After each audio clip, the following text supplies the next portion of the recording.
Perfect.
Hey, welcome to the show, everyone.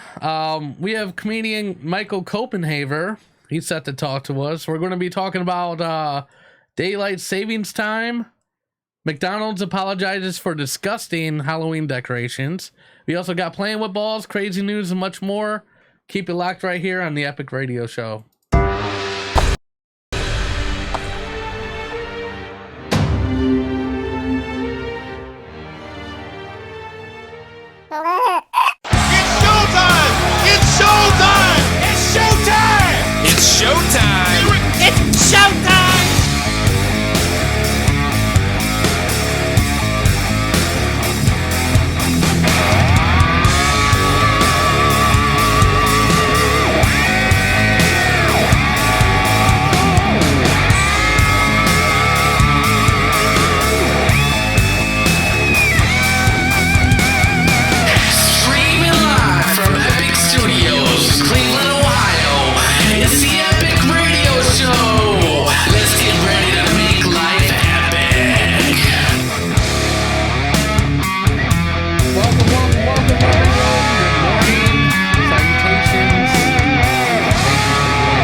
At the Epic Radio Show.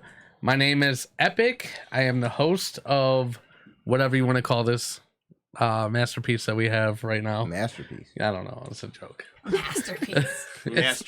Masterpiece theater. Yeah, What? masturbation theater. Oh, You know God. what? Why? It's weird that you mentioned that. Yeah. What the fuck? Have you ever heard of No Nut November? I've heard. No, of that. I'm not. I no shave, but no. I've You never don't heard of masturbate all month long. Yeah, I've never Yeah. heard of this. Well- Guess who had to tell me about this shit? My 16-year-old daughter. Jesus Christ, Oh. that's horrible. Oh.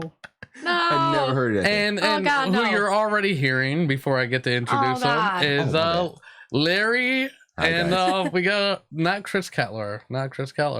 Oh. He's Chris Kettler today. I don't know how that happened because I know I had changed it. What were It's you my doing? Halloween. That's my. How do you do? Oh, I thought you were How do like you do? taking sprinkles out of your hair. That's I so don't know. I weird. didn't go to Because I strip club know last Sprinkles out. Like, that's so weird. Oh, man. this is how my salt shaker It's works. strange. Hey, Ryan. Good morning. Yes, I guess you're Chris for today. I don't. That's kind of weird. You're Chris Kettler today. It's fine. Chris Oh, Kettler's that's going to do Oh, playing that's with all right. balls. He was my dead mom last week, but we won't Yeah, get into so- that one. That's yeah. We'll get into What? Remember? Yeah.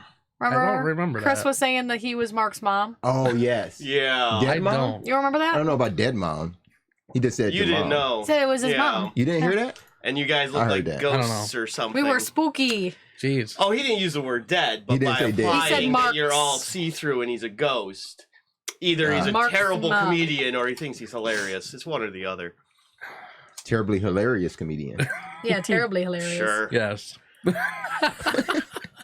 I mean, he must Whatever. be good because you were giving him handies the other Who was Weak. giving who handies? Oh, hold on a minute.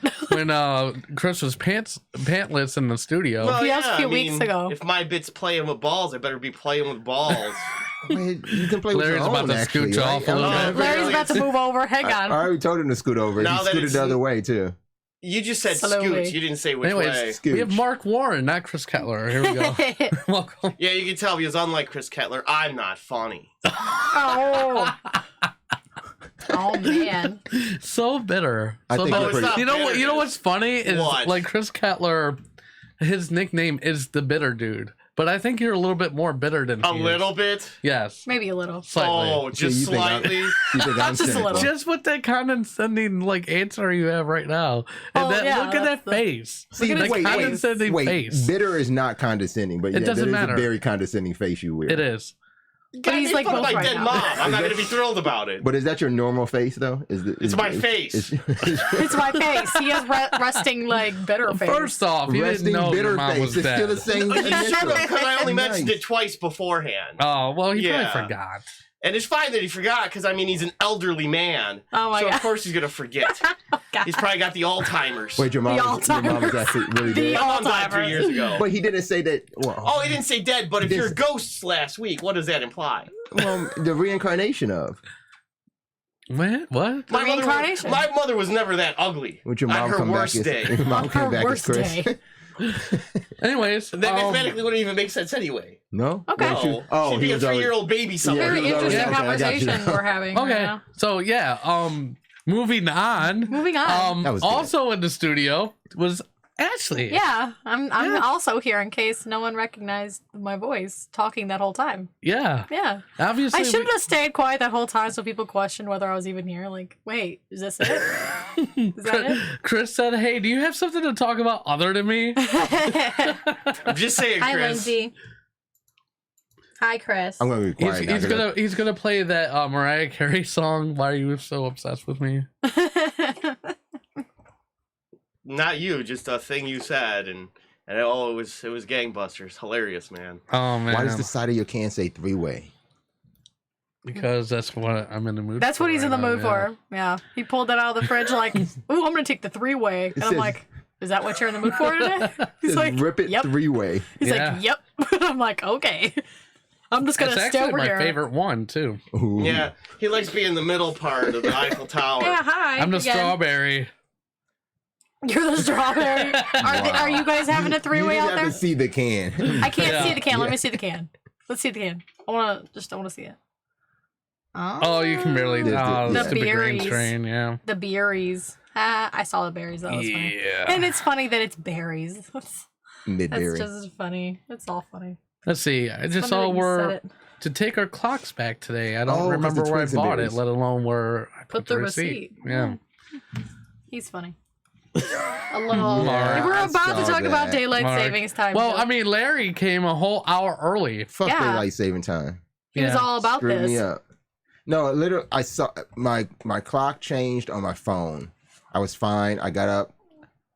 I went to take a shower, and I literally still had to ask Google on my phone. I had to be real quiet because I didn't want the other minis to hear. Mhm. So I needed to ask my phone minis. specifically, what time is it? Because I knew if the minis answered, they would have the right time. I needed to be sure that my phone changed the time.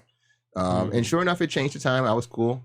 I left the house at appropriate time from what I saw on my phone. I was good to go. Cool. Got in my car, started driving. I knew I had to go to Sam's Club sometime this morning. And when I looked at the clock on my car, I said, "No, I'm not gonna make it. Let me just head up to the show." Just Sure go. enough, I showed up to the show about an hour Early. early. yeah. Yeah. And then you went to Sam's Club and it wasn't open yet. Yeah, I was like, why don't the Sam's Club just roll back and just like be nice and open? Oh yeah, Saturdays they're Yeah. open at 9, not Sundays. Sundays they open at 10. Yeah, but so people would think that it was 10, right? And Yeah, just yeah, be get nice and open confused, like yeah. that. You know, Mhm. I was polite and open a little later last night too, just in case people rolled back Got their shit exactly at fucked up. midnight and felt that I deserved another hour of gaming. You know? Yeah. Do you know AOC didn't know that rolling the clocks back an hour has been something that's been established for a long time? She thought it was a new thing. So she started legislation that asks for 72 more hours a day. Oh my god. It's just not fair that we get an hour taken away from us every year. Thank goodness. I Now think we we need need to- I mean, 72 it's more given a back. day. Like later. I think we need to stop calling her ROC. That name is It's too AOC. ROC? AOC. Yeah, if we're calling her ROC, that's I'm a What are we big thinking- problem. talking about? Who are we talking about? AOC, but AOC, that's where I know that. That's the I'm so computer company. confused. Right? There we go. That Congress. woman, yeah. Oh, okay. I gotcha. I believe Congress, right? Congress? Senate? Yeah, she's Senate? a freshman congresswoman. Yeah, that's right. Okay, I hate when Yeah. people like do that because I'm not into politics, so I'm like, what the fuck is this? Who is I this? can't- What is this? Oh, I you know, don't have I to know be- her last name's Cortez. I know What's her what you're first talking name? about. Alexandria. Ocasio-Cortez. There you Yeah, go. once you said it was like Congress or whatever the fuck it was. I was like, oh yeah, I know who she is. She's a little slow. I've seen it shortened. Okay, I was like, all I right. have a couple of monitors with her initials on them.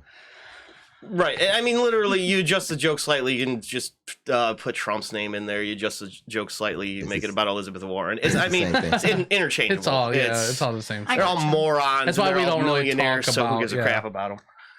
All right. Gotcha. Anyways, Gotcha. speaking of daylight savings time, Yeah, so we're gonna go into our first topic, which is daylight savings time, yay 2019. Yay! Which was last night. Which was like this morning. For some of us occurring right now. right. Some of us people are like really confused right now. Like, what's happening? All Right. right. So, What day is it? President Lyndon B. Johnson signed the Uniform Time Act in 1966. 1966. So this really hasn't been around for a long, long Oh, time. this is a history lesson. Yes. Okay. Yes, we're doing history Um, class. Pay attention. It's not new, but it's not We're old. gonna have a quiz, okay? Which Listen. established daylight savings time from the last Sunday in April through the last Sunday in October.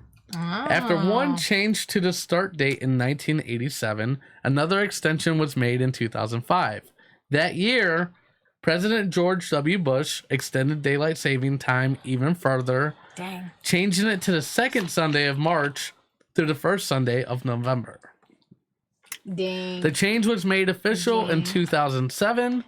The law also allows states to remain in standard time all year and does not require states to adhere to daylight savings Which time. states are those? However, it does require that states get approval from Congress before making daylight saving time permanent. Mm-hmm. In fact, those against changing clocks during the year include President Donald Trump, who tweeted in March that making DST permanent is okay with me. Other okay with advocates, him. yes, other Wait, advocates argue that shifting time twice a year can cause increased risk of stroke and heart attack, as well as affecting adults 65 or older more drastically. Those in favor for shifting time include the National Parent Teacher Association, which says that children would have to commute to school in the dark with year-round daylight savings time, and the U.S. Department of Transportation, which says that time changes save energy and cut crime. Do 7 they? states: Do they? Alabama, Arkansas, Florida, Nevada, So Oregon, confused. Lots of Tennessee, vowels. and Washington have approved legislation to make daylight saving time permanent. These states will still need the okay from Congress to be official. Huh. But what do you guys think? Permanent DST or keep falling DST. back and springing forward? Permanent DST. What do you Or guys think? You Sounds could, like a I don't know. It sounds like or you could do it like Arizona does. I believe Okay. they're the one state that, or maybe there's 2 in there. They're both Okay. out there where you don't change the clocks at all.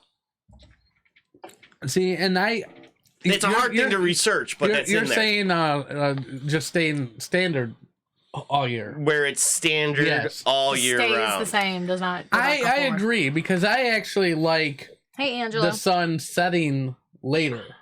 Yeah. It just stays the same time that's all standard. year round. Yep. You like Now we could really get deep in this. Yeah. To what Oh, the We're as- already deep in it. Oh, I'm yes. so fucking confused. the abstract measurement that time is in the first place. Yeah. We were talking So about silly. Larry being an hour early today. Yes. But that's only because we have designated that that's what that time stands for. Okay. If you show up at 4 o'clock in the Oh, boy. afternoon Girl, and you call it 9 o'clock in the morning, what is it then really? Well, I'm against it because I want to live in the future. Everybody else Right. can We're go. living the fucking future, okay? Buy your lottery ticket an hour beforehand and you've Yeah. already won There because you you go. know what the numbers are. Yeah, absolutely. There's no. So what are you confused about, Larry? And there's so many points in that That he's confused in that about. article that I'm confused about. So Like what? okay, Donald Trump, he says Yes. that he's not opposed to a permanent daylight savings time. He is not opposed. What Not would that opposed. mean? What does that exactly mean? That means that the to make time daylight right savings now- time permanent.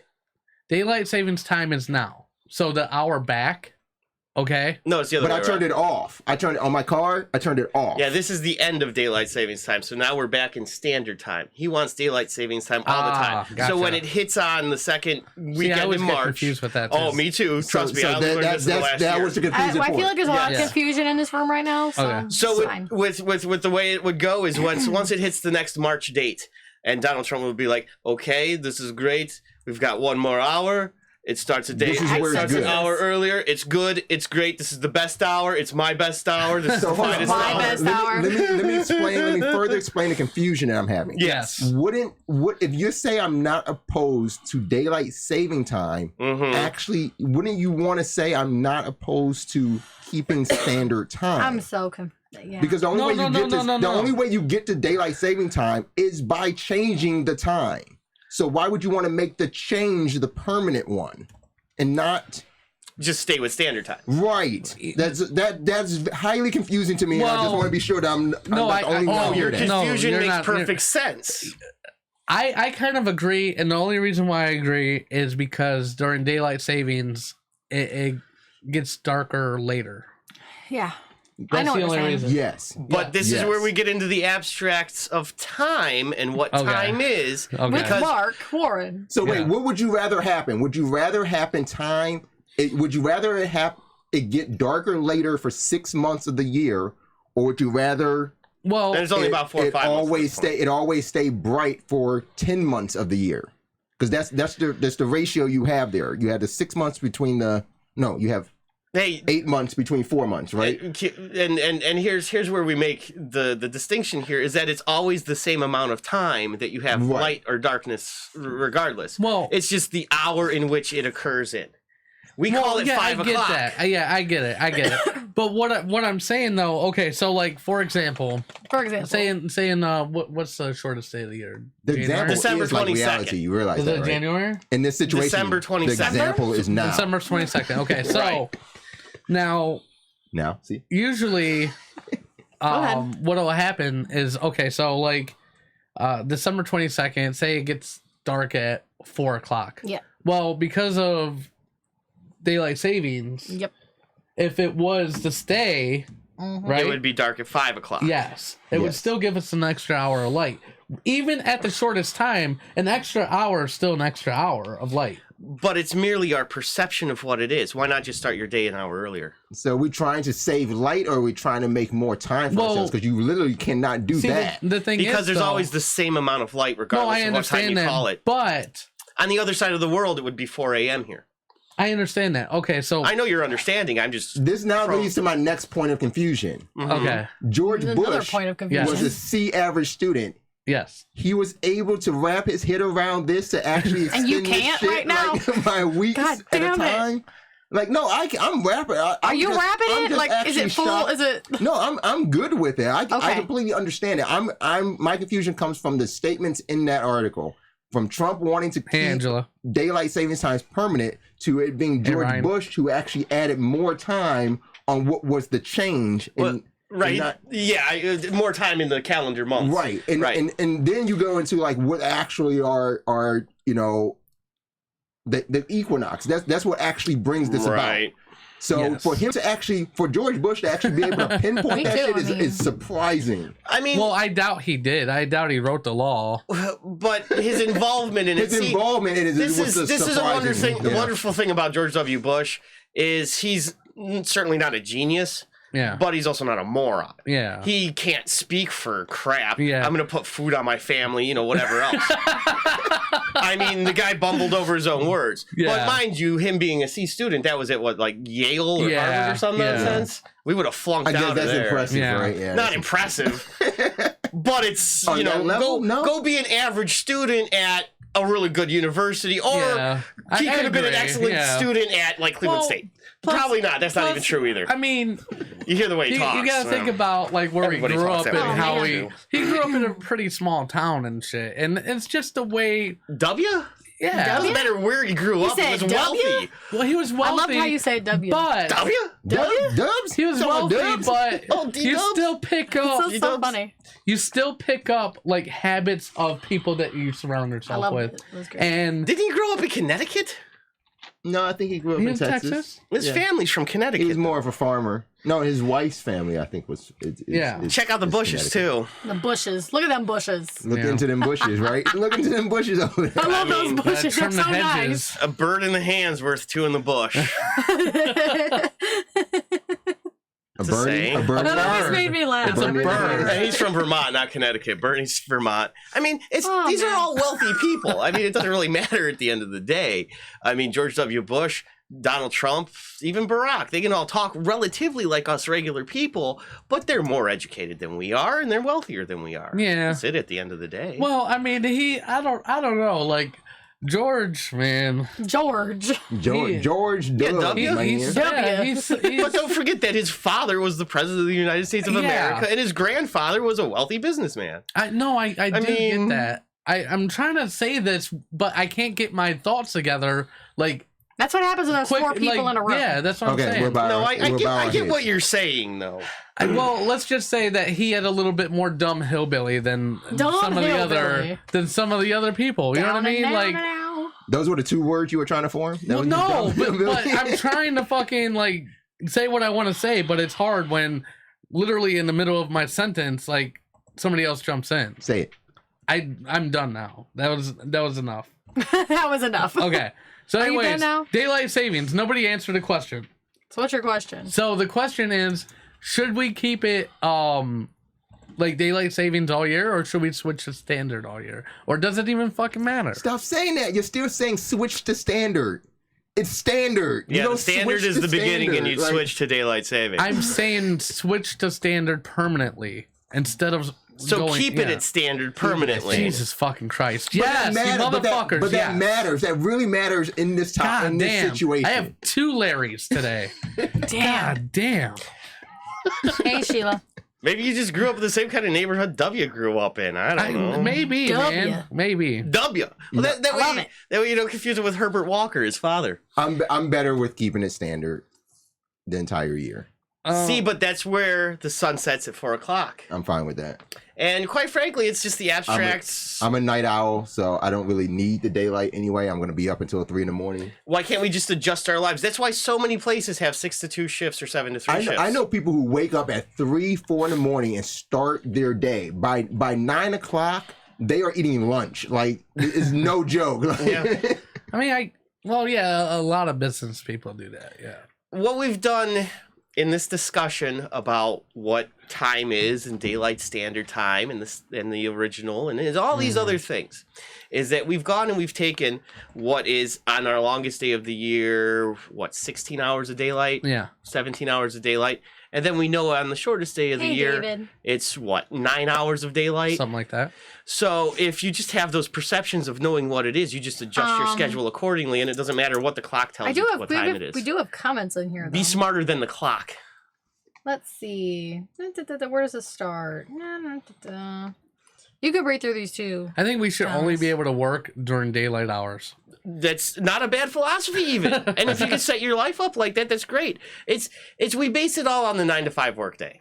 And I mean, I don't know what most of your schedules are with the other gig, but you get stuck into certain particulars because of what the job dictates for you. Yeah. Well, I work primarily, I guess you would, it's 9 to 5 or whatever. But never ends up like that. It's Nope. usually like 9 to 6 or 7 or 8. 9 or whatever. I mean, that's because there's more daylight. on those days, not in his profession, No. I don't think. No. Like when I was doing third shifts at a grocery store, and I was a manager there, and it was wonderful because in the summertime I could start work I at did 9 o'clock not. at night. I'd get off at 7 o'clock in the morning, and it was daylight when I was coming in and leaving. The sun was out, Sun. so I just worked in the dark. Yeah. They were really cheap. They wouldn't even turn on the lights. We're just stacking stuff. And so, but then wintertime, it was depressing because I get off work, it's dark. I try to take a nap during the day. It's like Robin Williams in that movie. No, Pacino in that movie with Robin Williams. And it's just sunlight all the time. And it's Alaska. What? That's the sunlight in my face. Was that Memento? No, not Memento. No, that's way off. Oh, I know which one you're. Not 1 hour Final photo. Cut? Insomnia. Yeah, That was And Robin so Williams? Robin Williams. It's yes. in Alaska, and you Okay. can't sleep because there's those 6 weeks or whatever it is. Let's see. And After see, that's once you how get it's to the different in comments. another state. Yeah, I want to try to read the He was a comments cop, because I think this right? conversation has really Yes. just went for a very long time. Yeah, well, started rambling. love it of keeps God. going off the rails. It We does. don't have brilliant Chris here to just make his one-liner that's just Oh, my hilarious. God. And then I Yes, go we on too don't. long. And then So we're Mark talking just about Chris trails again. on forever. Yeah, Larry and I just start rambling. Saying Don't put me in W. that. I got quiet. I'm done. Saying You did because I W. really started rambling. Okay, let's see. I'm gonna try to find where these start. I'm gonna da- stay da- da- da. confused. Hey, what's up, David? Ryan said we want interest on our day. We should get 36 hours back for our troubles. Makes sense. Angela No, wants it to doesn't. know if you, Thomas, No, deleted her no. from your Facebook. Or I don't think unfriended so. her. No. I literally just recently, I think I liked a post of hers or something. And Ryan said something about DMT, and I'm like, what the fuck is DMT? Daylight Mountain Mountain Time. time, Yeah. isn't that it? Yep. I was like, what is that? There's like the 2 or 3 states, like I mentioned. Is it Colorado, Arizona? Colorado, Nevada. No, Yeah, not Nevada. I was just wondering because Those are the ones that don't change the clock. Utah. I swear one of them's Arizona. I know. I thought Wyoming was Arizona one of them. is one of No, them. we're They still just friends. do I get not confused. Let's check. change the clock. Angela said she well, needs since more we're not from around daylight. there, they all. More daylight. Yep. Rachel suggested getting the duct tape because we Yeah. don't know. Angela we don't said, know "Shut how up, to. Mark." We don't know how to talk. Without. We don't know how to talk and let other people talk. Yeah, I don't give a shit. That's why I was So- hired in the first place. I think. Come and sit on this let's talk see. show and not talk. Rachel said duct tape, Duct tape. which makes me What does that kind make of you worried think? about her Why? because it's not duct tape; it's duct.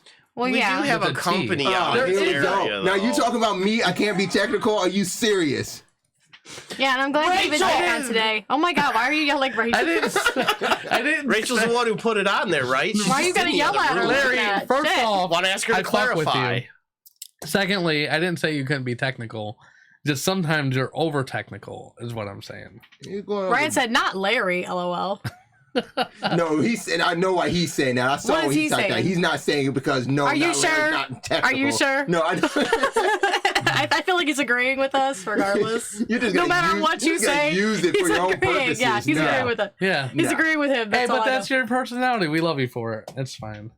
Everybody should love my And personality. Mark's very angry. Most Mark of the is time. very, Mark Yeah. seems I a don't little... I'm just trying to think he's analyze angry. Just this today. stuff. He's just like today. See, Oh, I just wanted to tell Chris it wasn't cool to make fun I of my got to dead defend him on that mom. point. I got to defend him on that point. I don't think Mark is an angry guy. He is a passionate human being, and we love him for it.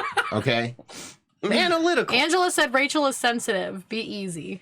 So don't go yelling at her. Oh, she is. I did have a joke like Slightly. the last month. She didn't like that one. Oh no. What was the joke? Yeah, let's hear it again. See if we Yeah. can make her more sensitive again. No, I'm not gonna Why bring would it you up bring it up? again. I mean, I'm very sensitive, but Yeah. Oh, we learned that also last week. last week you It's, learned. Yeah. everyone oh, it's a learned. show I'm on. We're I'm not saying going I'm to just talk be about quiet. it. We're not talking about it, but Yeah, at least nobody brought up your dead mom. hey, you know Oh my what? God. Nobody Mark. did. I can't He say did they not did. mean to do that. I know he didn't. Okay. Anyways, we're morning, gonna have our Sheila. interview. So we're gonna go on We're break. gonna get off this topic. when we For the come love of back, God. we're gonna have Michael Copenhaver. So Copenhaver. keep it locked right here on the Epic Radio Show.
Perfect.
Sounds like we're underwater. Is that just me?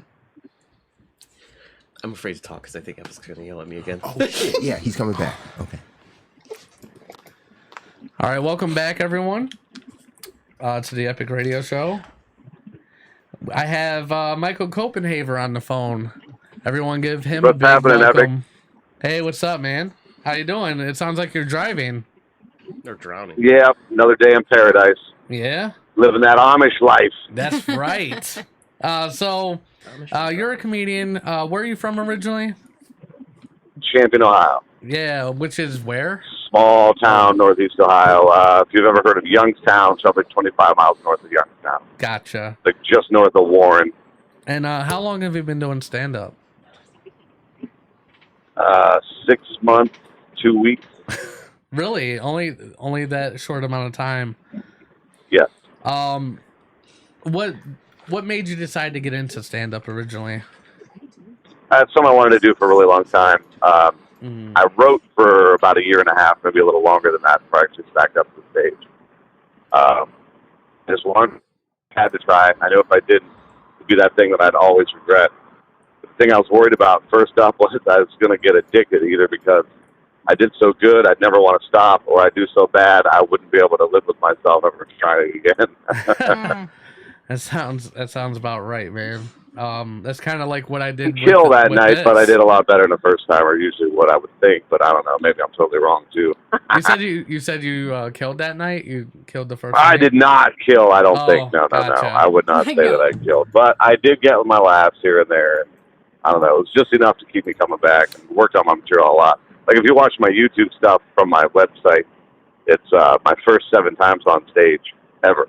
Yeah, I know. So you can kind of see that and, early progression. Yes, and there was a big difference between the first one and the last one. So if you guys wanted to check that out on YouTube, just look up Michael Copenhaver, comedian, and you can see literally his first 7 times and like the progression from the first time to the 7. And that was within how many months, you think? It was like, I don't know. Because it's only 2.5, been 6, about right? 2.5 months. Yeah, that was about my first 2.5 months. Yeah, but those are all at the Funny Stop in Cuyahoga Falls for the amateur community contest to do there on Wednesday night. Yeah, Nice. which you end up losing, right? Every time. No, spoiler alerts, right? Damn, I was gonna rewatch. But I have made the final stage once, thanks to Pete. He said, "Hey, make sure you put him up there." Oh. He says, "He comes from a long way. He brings people. Make sure that he gets up there. Michael deserves it." So thanks for that, Pete. I love you, buddy.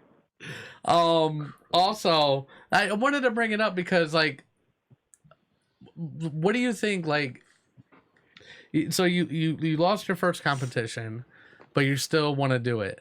Like, do you think that at any point? Well, I was dumb enough that I thought going into it, I was going to walk out of there a champion. That's how stupid and how arrogant that I am. I thought I was going in there, blowing everyone's doors off. Then I saw some of these cats before I went up, and I was like, holy crap.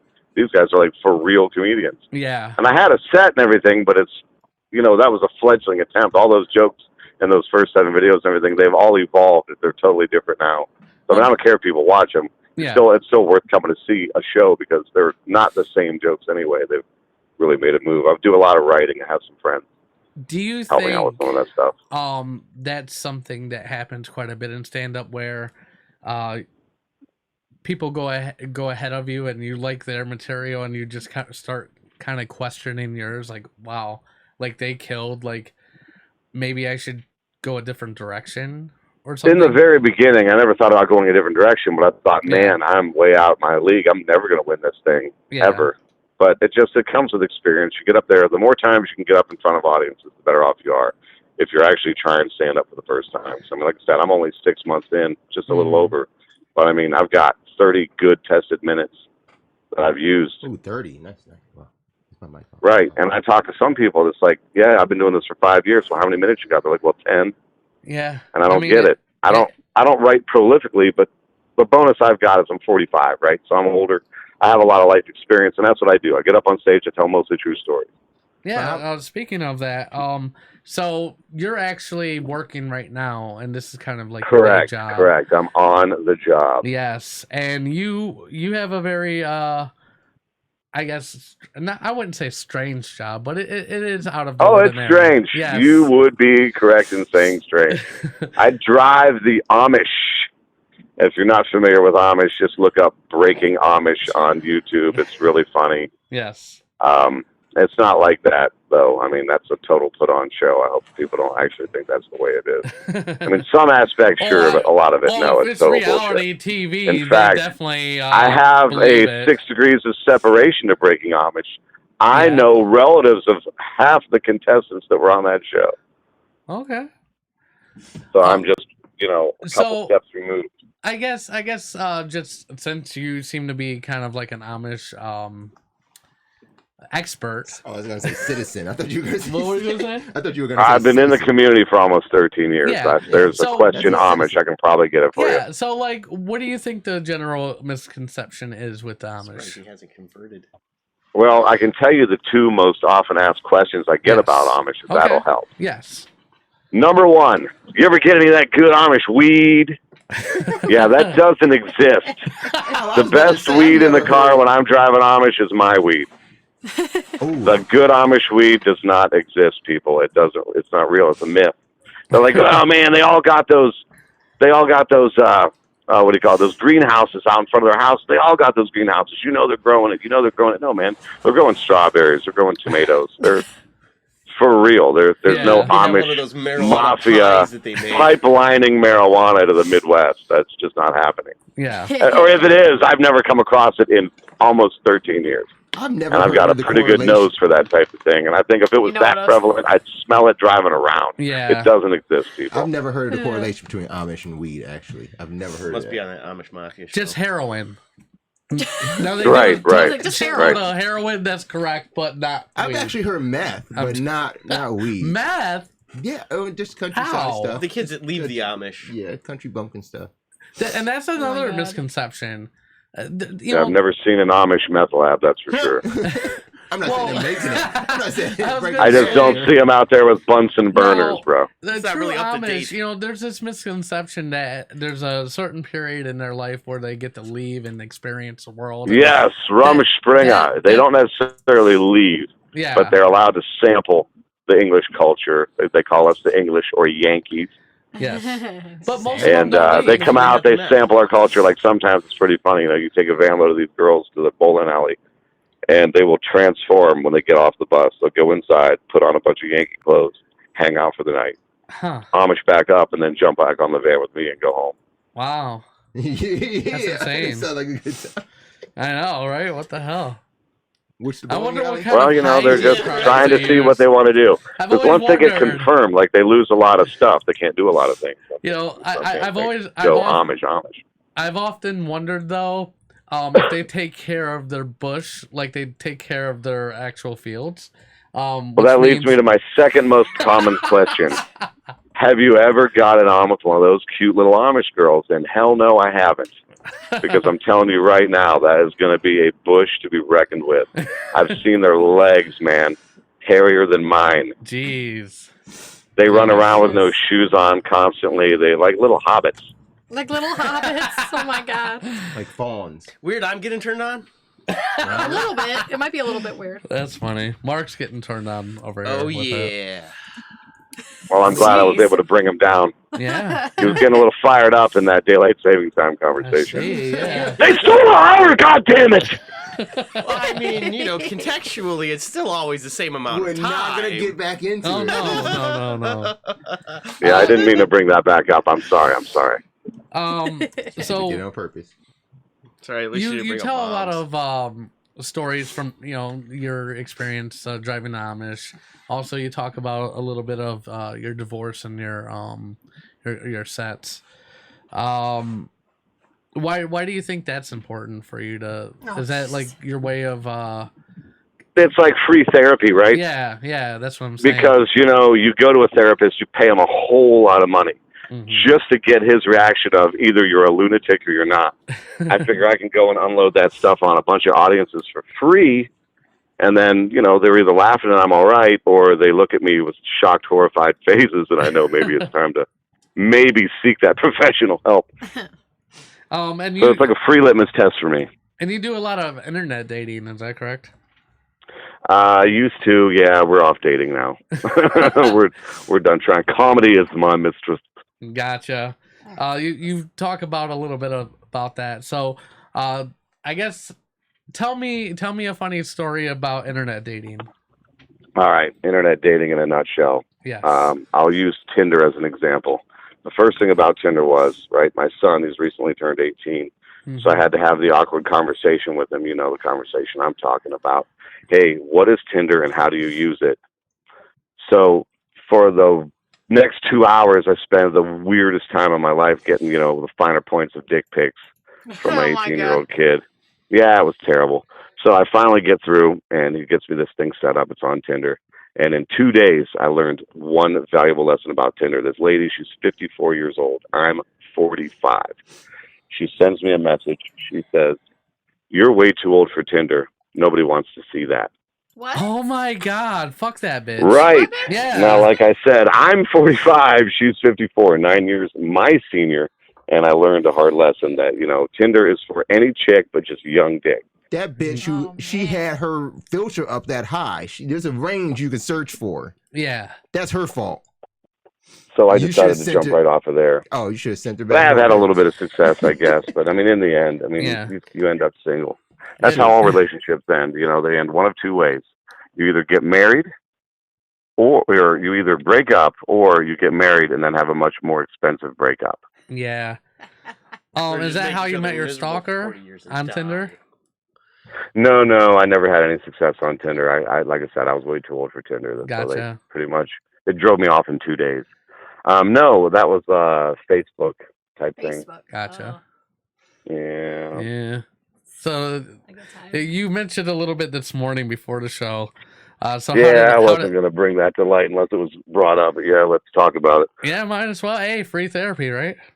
Yeah, right. Tell us how you feel. Hey, you said mention it, so I'm going to. So I said there's no holds barred. That's right, exactly. Yep. So yeah, let's get into the juicy details. Yeah, Liz, what the fuck are y'all talking about? All right. Here is what happened. I met a girl online. Yes. Apparently she had known me from shows. She'd seen me a few times. Okay. So kind of a groupie. I guess. Yeah. I wouldn't have used that word, but sure. She messaged me, says, you know, I think you're funny, whatever. She had a crush on me on the Facebook dating app. And there's a Facebook. She met me at one of my shows. Yes, and I'm not on that noise anymore. Like I said, comedy for real. Comedy is my mistress. I'm done dating. I'm sorry. Yeah, since you're married, Epic, you shouldn't know about the Facebook dating app. Well, I understand that, but I just never heard of it. You can still be informed. Yeah. Yeah, it's like it's interesting. Larry knowing about Tinder. I mean, how would he know that? He's been like together for like ever. Anyways. So anyways. Yes. We have I guess we would call it a whirlwind 7 days. Everything's going pretty smooth. I was supposed to pick her up at the airport, and I freaking fell asleep waiting to pick her up. And I was 40 minutes late to leave, so it took me about 90 minutes almost extra. And I really felt bad. I know, bad form. What happened was I've had my shit plugged into my auxiliary cord on my car, shut the car off, and never thought the fact that after so many minutes, the car doesn't make sound anymore. Nope. So I slept through my alarm, slept through all my phone calls. They were all coming through the cord, which wasn't connected to any actual sound. So it was an honest mistake. It is what it is. Well, she was very, very livid about it. And I get it. You know, be upset. That makes sense. But she was asking the weirdest questions. Like, well, you said you were 37 minutes out. It was closer to 40. Where'd those extra minutes go? I mean, real weird stuff. So I thought about all that over the next day. And I said, look, I think that maybe there's a little extra anger in you. And I mean, I was really sensing this, you might potentially get stabbed by this person anger. Okay. And I said, look, I don't hate you, but I don't want to date you. And that was exactly the way I put it to her. It was real polite. It was real direct. Straightforward, And now fast forward to, I don't know, 4 days later. Oh, shit. 5th or 6th phone number she's calling me from, so I keep blocking them.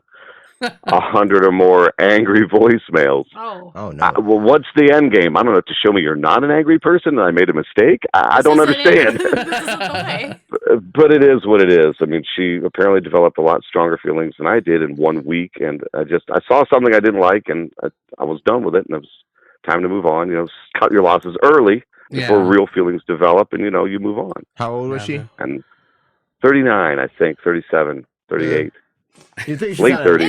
in that range. You think she kind of learned by now? Late but I mean, 30s. good, kudos to you. I mean, the idea is, I think you only learn that kind of stuff with age. And I mean, there's no offense, not calling you old or anything, but like, in your 20s, I don't think you can make that decision. Like you would keep on excusing that behavior when you saw it the first time, and you would have stuck in. Well, that's just it. You see a red flag, you say, you know what? I'm just gonna be an adult here, and instead of stringing her along. She sounds a lot like that's just not the right way to be. Yeah. So Rachel asked, "Do you drive a car, a buggy with a horse?" Oh goodness, Rachel! I've never given anyone the horse buggy ride. No. Yeah, like I use two different vehicles. I have a big old 12-passenger. They have their I got my little own. car. Why would they ask him to do that? What, like some sort of horse chauffeur? Like I don't. Yeah, there's some comments. Chauffeur. Antonio's is funny. Whatever. It's Uber, but something funny. Uber horse. Chris, Dumbest question of the day goes to our lovely Rachel. Chris said maybe farmers only. And then would be a better also, choice for Michael. Rachel? What's that? You can't hear me? No.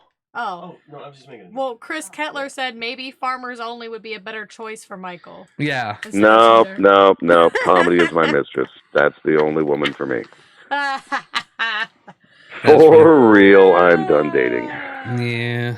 Why don't you, Sorry, think, fellas, this comedy, meat's off the market. That's funny. Why don't you think comedy's gender neutral? Why is it a mystery? Well, I just kind of alluded that maybe it is. Oh, okay, maybe it is. Oh boy. Yeah. Comedy's not just for the fellas, not just for the ladies. I mean, comedy's for anybody really with a is. sense of humor. Absolutely. Don't bring your baggage to the show. That's all I'm saying. Just come out to have a good time. Be ready to laugh. Hopefully the people that are in front of you have good material. Yeah, absolutely. So if people wanted to find you and know more information, how would they do that? AmishCountry.com. www.michaelcopenhavercomedian.com. I know it's a mouthful, but that's what it is. Mm-hmm. That's what she said. You can find all my upcoming shows there. There's a fan club you can join, and if you do, this month I'm starting my very first giveaway, kids. Yay! We're going to be giving away a T-shirt, still under design. Once the design comes out, I will be showing that. It's going to be based on one of my jokes. Cool. Also, you can find them on Facebook. Are you on the Twitter? Yep. I am not on the Twitter yet. No. I have an Instagram. I think it's Obsian 2010. OBSIAN. Oscar Bravo Sierra Indigo Alpha Nancy 2010. I think that's it. I could be wrong, or just go with my name. Yeah, there you go. Right, the name might be. Hey, You'll find it in there somewhere. What do you think is better for the comedy scene if you're getting into it, like Twitter or Instagram?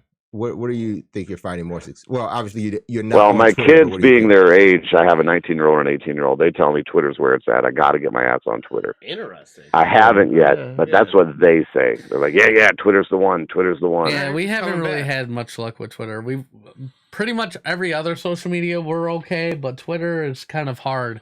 What I've noticed though, and this is just from my personal experience, is to gain more followers, actually commenting a lot on other people's tweets and retweeting. Well, like for me on on my gaming side, Twitter is great, but for comedy, I'm thinking like I want to stick in Instagram or like even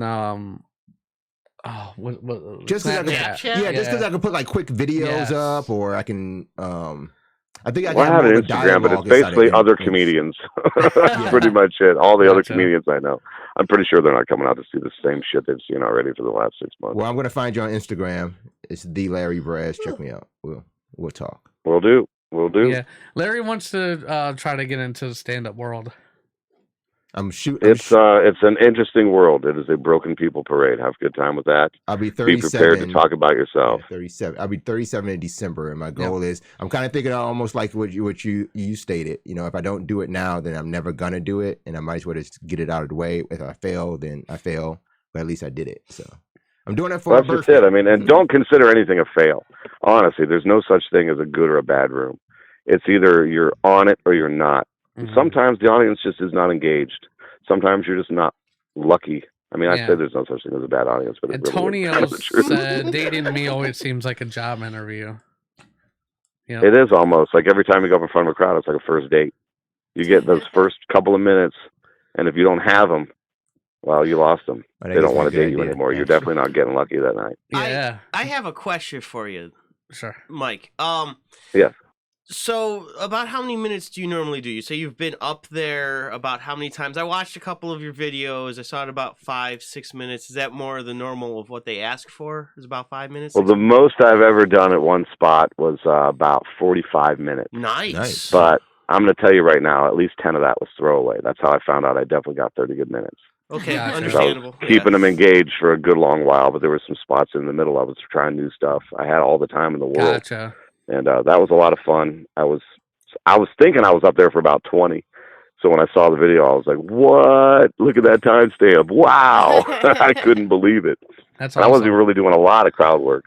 Okay. And that night, I got to admit, I did walk a couple people, I think, and I felt great about it. Cool. Yeah, I was heckling a fella with his new fiance, telling him, "You're not married yet, bro. It's not too late, man. You can end it now." She wasn't happy. Man. I'm just speaking from experience, like we said. That's funny. Breakup or marriage and a much more expensive breakup, folks. Yes. Be realistic. But I wish you the best, Epic. I hear Yeah. you're married. I I'm sure it's going to last forever. Forever. I am. Yeah. Forever. Do you see her eyes? Do you see the look in her Yeah. eyes? Yeah, because she's singing till death do us part, motherfucker. Yeah, pretty much. Doesn't matter Yep. who. I'm just saying. I'm You might definitely go going to first, die I'm just before saying. her, so. Yeah, I'm like, death Yeah, to that's his what she's part. looking forward to. Who wants to go first? Well, there's an Who wants to go 8-year first? difference, so yeah. Unless she gets like some random disease, I don't know. Anyways, Wow. You got it recorded, right? We just learned a little something about Epic, huh? Right? Unless I she don't gets know some what you're talking about. disease. Anyways, so thank you so much for being on the show, Mike. She was sick. Absolutely. It was my honor to be here, man. Thank you very much. Check out michaelcopenhaver.com. If you're a booking agent, book me, baby. I'm ready to fucking do your Do you room, have man. any shows coming up?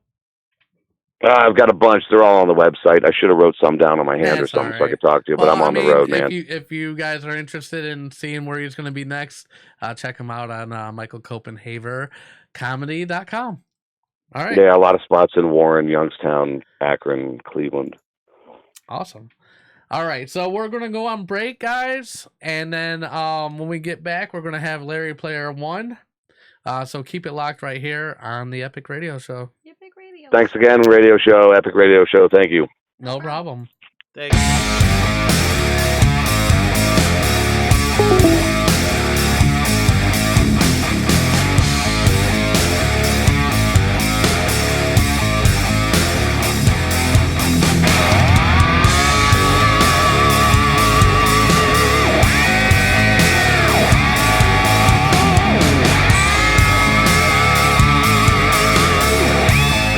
There's only one judge in Cleveland that deals with housing and property issues in our neighborhood. And I can tell you, Ron O'Leary has gone that extra mile in making our community a better place to live in. Hi, I'm Anita Gardner, a longtime activist in the Mount Pleasant neighborhood. And I strongly encourage you to re-elect Judge Ron O'Leary on Cleveland Housing Court. Judge Ron O'Leary has proven to be the judge who listens to the community. And not only does he listen, Judge Ron O'Leary found time to join me and others on a riding tour because he wanted to know what we needed from the court. Judge Ron O'Leary has the passion, experience, and endorsements of many community leaders, along with organized labor and the Plain Dealer, which says Judge O'Leary is caring, creative, and committed to housing justice. Judge Ron O'Leary, without a doubt, has proven to be a fair and concerned judge, and that's what we want in a housing court. I'm Judge Ron O'Leary, and I respectfully ask for your vote to continue working as your Cleveland Housing Court judge. Paid for by the committee to re-elect Judge Ron O'Leary.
Guys. Make sure you follow us on the social medias. That's Facebook, Twitter, Instagram. You can actually check out the show live right now on theepicradioshow.com. We have a new shirt. And it says "Make Life Epic." He stressed me the fuck out with this shirt. There's a picture of the shirt. Where's the shirt? Because you're like, what about this? What about this? What about? And I'm like, I don't fucking know. I don't have a picture of it, but you can find it colorblind motherfucker. on our I'll check the website. Yes. Look at it. Yes. Go look at it. We don't have a picture of it. It's a nice shirt. I do somewhere. I just don't have it up right now. Go look at it.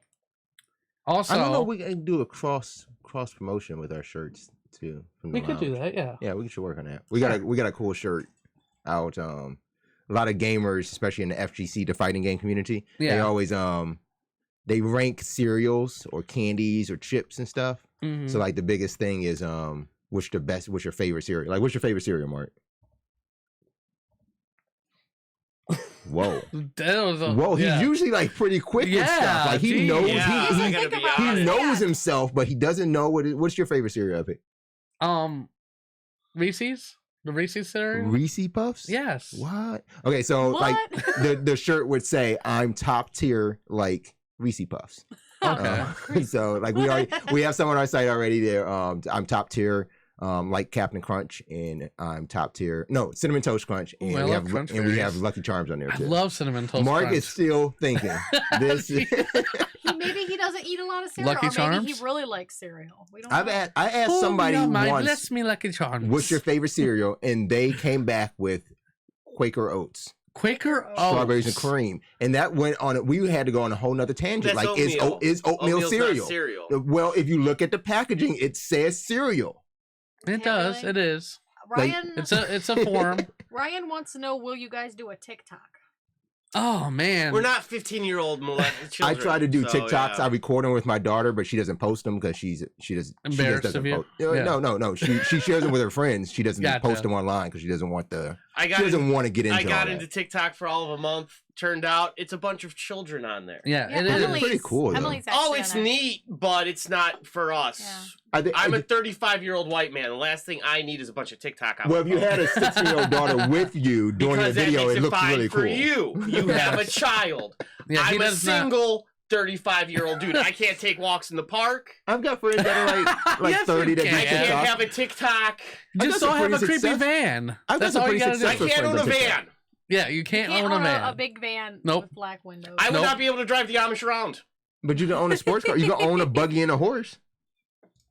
That would make an awesome TikTok video. At least to start off with. You might have to trade You're it. combining a lot of elements here.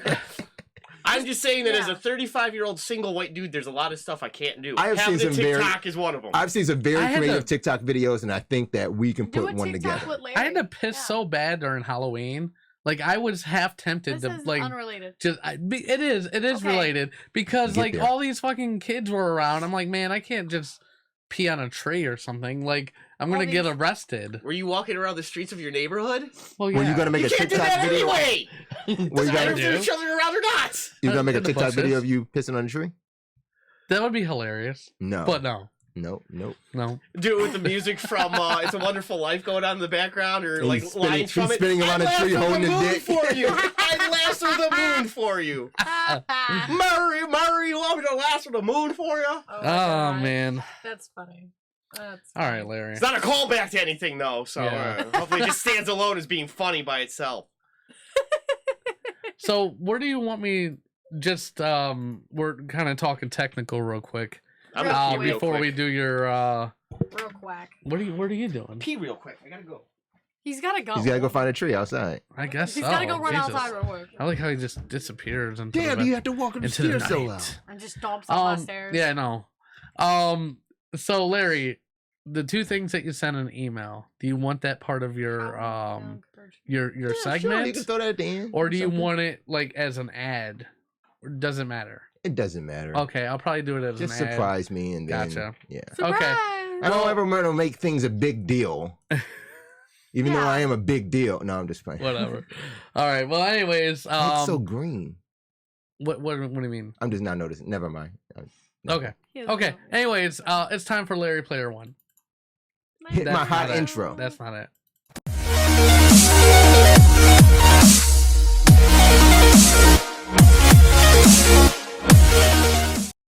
All right. I'm gonna make a special request that controller needs to change to a PlayStation controller because that's what I'm really on right now. Unfortunately, I couldn't do it though. I'm just saying, find me on PlayStation. McCringle Berry. What? It sounds like Yes. McCringle Berry, but it's beer because I always have a beer when I play. I think I think the berry thing, it makes me think of Dingleberry. No, so it's actually a callback to Key and Peele.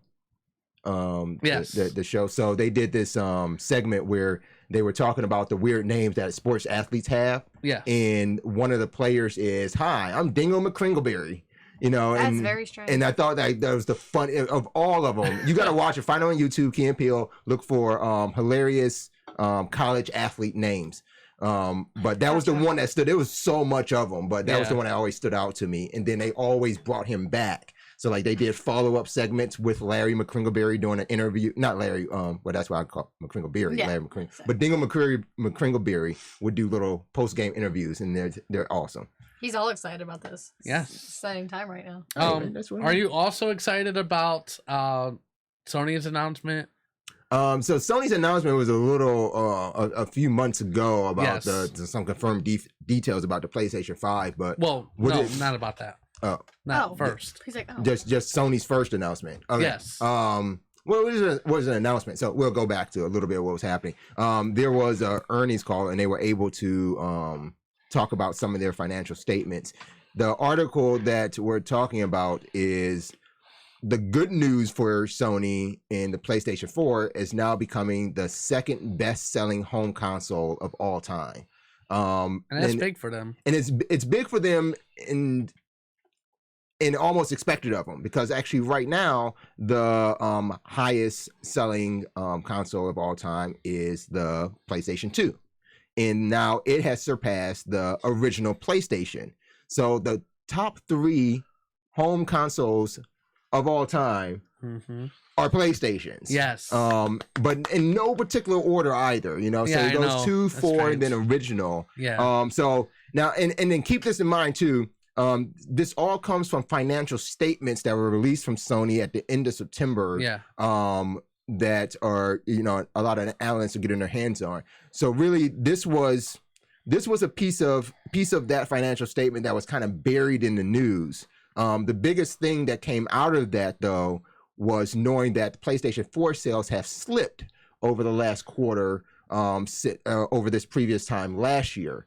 So what they are noticing is that sales have lowered, but they were able to claim we are now the second best-selling console of all time. So that was just kind of buried the lead. But again, they're noticing slippage, but it's to be expected because it leads us into what our next expectation is, and that is the PlayStation 5. Yes, and that's what I was going to say. It's kind of expected that they are slipping because they're coming to the end of their cycle. Yeah. And they already know the PS5 is coming out. People, I think, are saving their money for that. So with that being said, and the problem is, we have these Xbox, the new Xbox coming out. We have the new PlayStation coming out. They've already released on both sides what some of the plans are to include into these consoles. However, I'm in the world of a lot of other gamers where I don't believe that this current generation is over or should be cycled through. And there are a lot of things pointing to why that shouldn't be, and we'll kind of get into that actually in the next story too. I mean, the PS3, it's still going strong. PS3? You know what I mean? Yeah.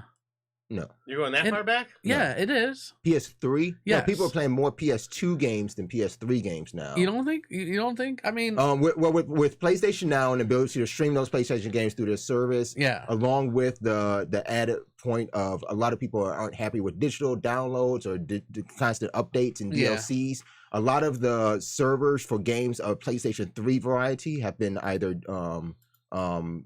shut down, or the game has advanced so much in that series that they're already playing on PlayStation 4. So you find a lot of gamers, if they're going back into the catalog of PlayStation, it's the PlayStation 2 that they're going after. A lot of those PlayStation 3 games have new iterations now. So there's no reason to be playing those. You might find like PlayStation 3 players who are still playing games like 1941 or maybe even like a Little Big Planet. But again, those iterations are there inside of a Battlefield or even a Little Big Planet 3 on PlayStation 4. So yeah. Well, I understand what you're saying with PlayStation Now and everything, but there's still quite a few people that still have PS3s that have not made the switch over to PS4.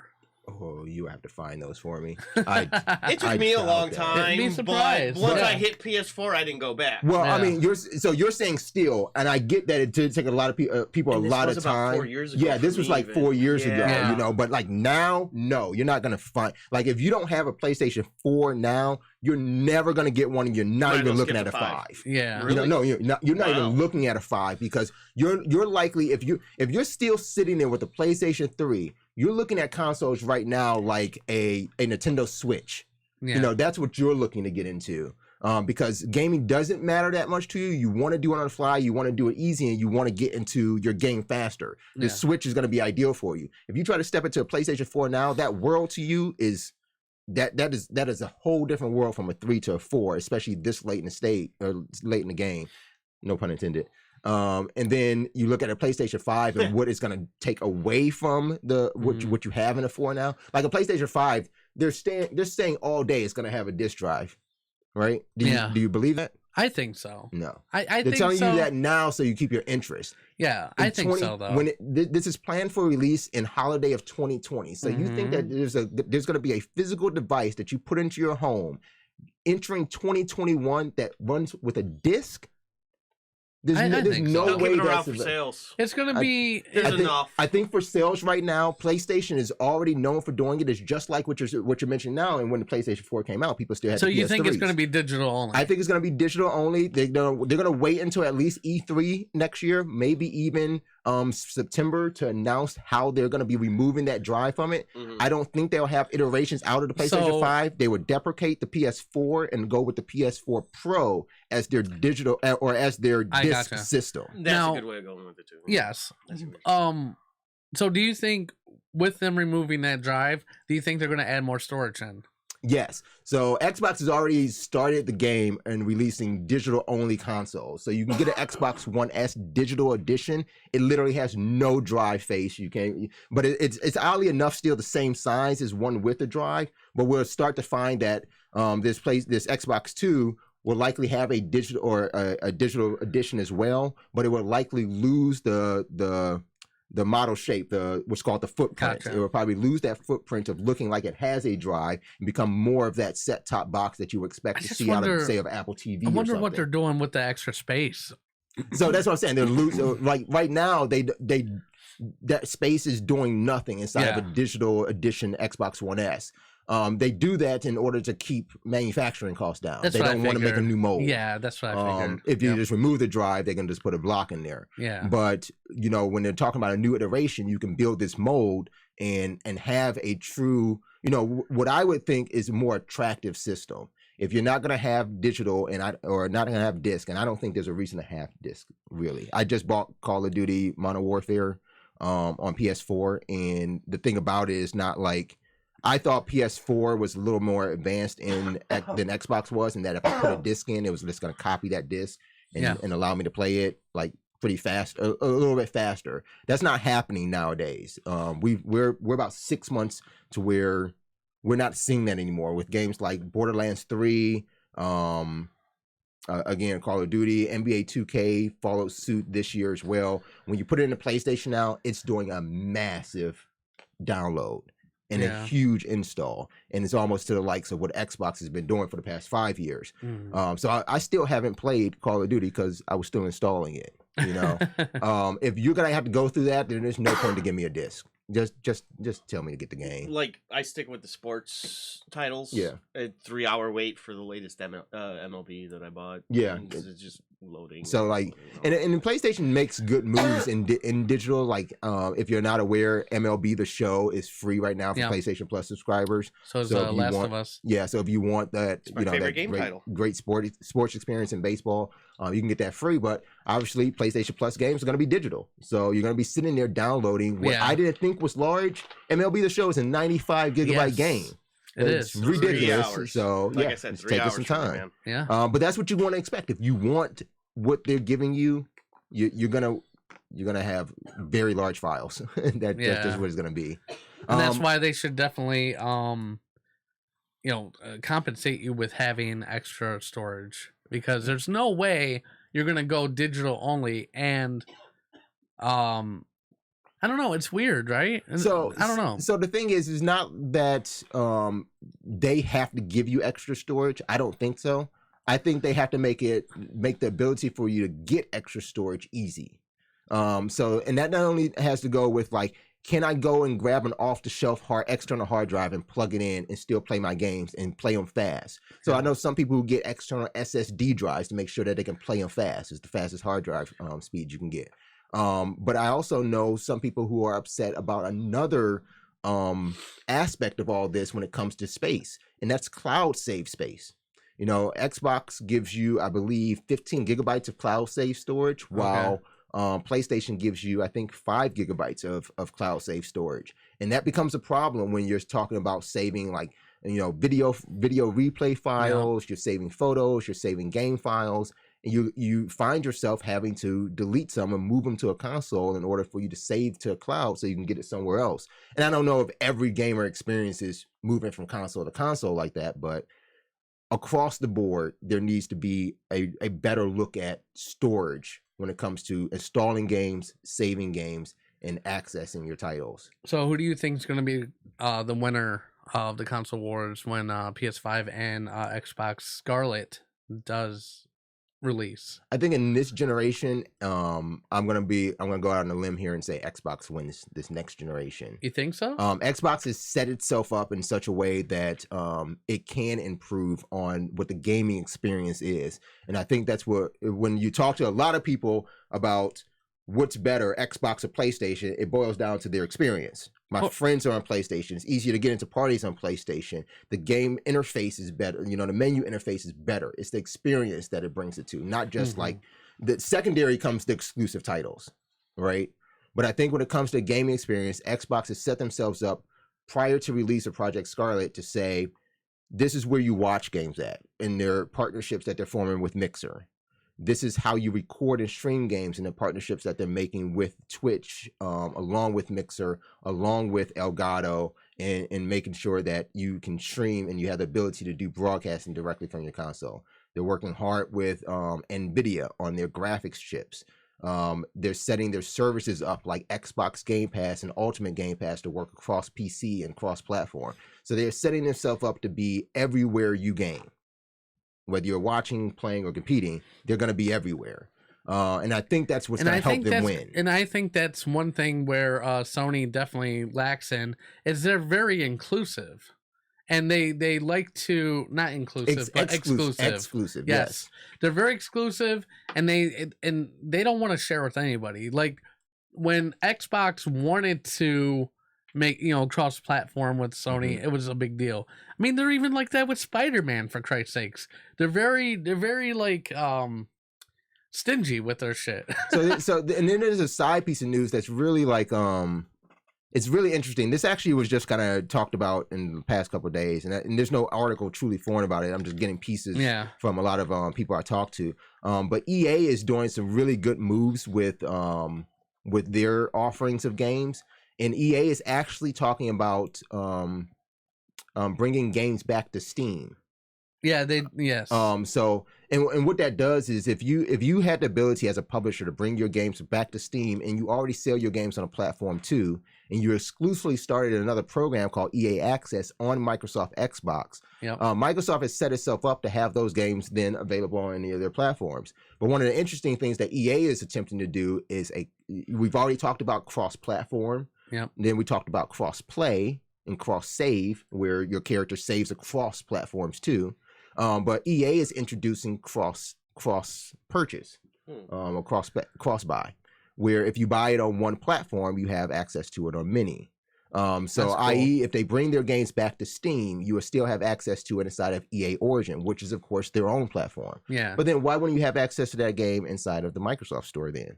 Yeah, if you're on your PC. Yep. And then that opens up the door that if you have access to that game on the Microsoft Store, then why don't you have access to it on your Xbox? So that means if you buy EA title, you could play it on Steam, on Origins, on Xbox. You could literally play that game then anywhere. Yeah. And you don't have to buy it once. That's kind of cool. I like that. EA Access has just been introduced to PlayStation just this year, but Microsoft, blazing the path for that for the past 5 years. So where do you think if something like that came first and exclusively was going to go to? It's likely going to still stick inside of Microsoft's house. So I think Microsoft takes it. You guys can let me know what your opinion is in the chat. I don't know if you want to move on. I've been on that's a fine. while. Yeah. Next up, we got Overwatch 2. There's a second Overwatch, people. This is where they watch more, I think. And I think that's really where Blizzard's at with it. They want people to watch Overwatch more. Yeah. Because they're adding a lot of things that make the esports side of and the competitive side of Overwatch even better. So on Overwatch 2, you can watch the full trailer over on YouTube. Just check out Blizzard's channel. But Overwatch 2 adds new heroes, new maps, a PvP mode, which is a little bit more than a multiplayer mode, where it's like all out PvP. It gives you also the ability to like level up the heroes that you play with. So in the trailer, you'll see like they got Tracer to level 10. I thought that was pretty cool. Editorial here, I am mad at the trailer. If anybody knows Tracer, Tracer has this ability where she could teleport to the spot, but within 3 seconds, she teleports back to the spot that she came from. And I believe that's actually maybe 2 seconds. In the trailer, you see her teleport over to the computer towards Winston, and she fucking stays there. I'm mad at that. Yeah. But I'm only thinking that they gave Tracer a new ability, and maybe she could teleport now permanently, which would be pretty cool for a Tracer. So yeah, that's in the trailer too. But a lot of new modes are coming, new heroes. They're keeping the same 31 heroes, and from what I hear, there's a story mode too. So that's cool. gonna be pretty good. That I don't have to keep on reading all these digital comics and shit to keep up with the story of Overwatch. You can actually play a story mode. There is a new character that they kind of showed off. Her name is Sojourn. She's a Canadian soldier. I don't know if she's going to be lesbian or not. They've been doing that a lot with their characters, so who the fuck knows? No, she's Canadian. I'm not saying that's because of the reason, but all those Canadian lesbians out there. Who knows what they're doing with her? The lumberjacks. She looks pretty cool. Everybody kind of always wearing flannels. Everybody seems to be doing this with their characters now. She's got white hair, in braids. So I don't know if you've seen this new character in Tekken 7. Yeah. He looks like a pimp. His name is Leroy Jenkins. Not like Leroy Jenkins. Jenkins. Not like that, but yeah. But like he looks like a pimp. Like look him up. Like dude looks silly, but he's got white hair and braids too. So I don't know why everybody's doing that to their characters. I don't know. Last piece in Blizzard, they also announced Diablo 4. I love the look of this logo. I hope they go with it. Diablo 4 brings the best parts of Diablo 2 and Diablo 3 together. And I don't think we can get anything better than that. If you play Diablo 3, like when you go from zone to zone, there's a loading and you have to kind of like unlock the zone before you can get to it. One of the big parts about Diablo 4 is it's going to be truly open world. You have access to all zones from the get-go. Still the isometric view, but huge world. And because of the huge world, they are adding mounts. So yeah, you get a mount inside Diablo 4, and one of the cool things about it is your dismount is character specific to get you back into the action faster. So based on the class that you select, depends on how you get off your mount. Is a whole animation for it. Okay. So really cool stuff. They've announced some of the classes already. I believe they've announced. Now, when you say about that view, that's like a top-down view. Yeah, it's kind of top-down. What do you call it? 3-wall view. Like you see 2 walls and 3. If you were just looking at a room, you see what I'm doing here. Yeah. But yeah, so they call it isometric. David said Shadowlands for WoW. So yeah, Shadowlands is coming out for WoW. I'm thinking about getting back into it. There's a again piece of editorial op-ed here for Shadowlands. Everything the Shadowlands is trying to do makes me want to start playing WoW again, except for what they're talking about with the goddamn level cap. It's this really weird thing that they're doing. They're taking the level cap. Right now, the level cap is 60, right? Yeah. In all previous versions of WoW, it's really weird. So what they've done is they usually always put another 10 levels or 15 levels onto the cap in order for you to play through the new content. Of course. Yeah. This time around, they're actually going to say, if you're at level 60, we're going to pull you back to 50 and that's how you get back to 60 again. That's a little strange. It's so weird. So Yeah. it really doesn't. It's not inviting enough for people to come back to WoW. That's kind of weird. And if you're yeah. already in it, it's just like, why the fuck would I buy that? Why would I want to do that? You know, like I just want to. I don't even know if I want that content then. Like, is it worth it to be? David said level cap is 120. So maybe I'm thinking about it in classic, but yeah, they're bringing that level cap back to 60. That is literally what they're doing. They are pushing it. So if the cap is 120 now, your new level cap will be 60 in Shadowlands. And for everybody that's max cap now, will be pushed back to 50 in order to get up to 60. I'm telling you, that is what's happening, and that's some bullshit. So yeah, you're right. Yeah, I was wrong that the level cap is 60. It's 120 now. The new level cap in WoW will be 60. In order to get there, you will start at 50. If you're max now. If you're under 50, you will still be at that level. That's crazy. It's stupid. Super stupid. What's up, Michael? Welcome back to the chat. So yeah, that's Blizzard news. They just finished up BlizzCon. That's how we got here. And I think they have a date for BlizzCon 2020, but you cannot expect to see any of these titles until right around that date, which kind of circle back to our previous story too. Yeah. All of these titles were announced to be released on Xbox One, PlayStation 4, and PC. No mention at all of being released on PlayStation 5 or Scarlet. Yeah. So we're just not done with this generation. No. And we're gonna wind up in our Grand Theft Auto 5 situation again. I think so too. And then that was so annoying. If anybody knows, basically Grand Theft Auto 5 was already a great looking game, came out on 360 and PS3, and then when the Xbox One and PS4 came out, they re-released the game and didn't even give you an upgrade. You had to buy it again. If you I wanted know it. It was that's so fucking stupid. I bought both. And it's just gonna happen again. I hate myself for it. All right. Lastly, You hate yourself. some game releases coming up in November. Paid literally $60 for both. I'm sorry. Go ahead. I bought Diablo 3 5 times. Yeah. So I bought it on Mac, I bought it on PC, I bought it on PS4, I bought it on PS3, then PS4 and Xbox. I bought Diablo 3 5 times. Huh. Oh jeez. It's a good game. Diablo 15. So what's coming out this Diablo month, 15. Larry? Math. Math. Didn't I hit you with math before you even got here too? 5. All right, coming out this month. I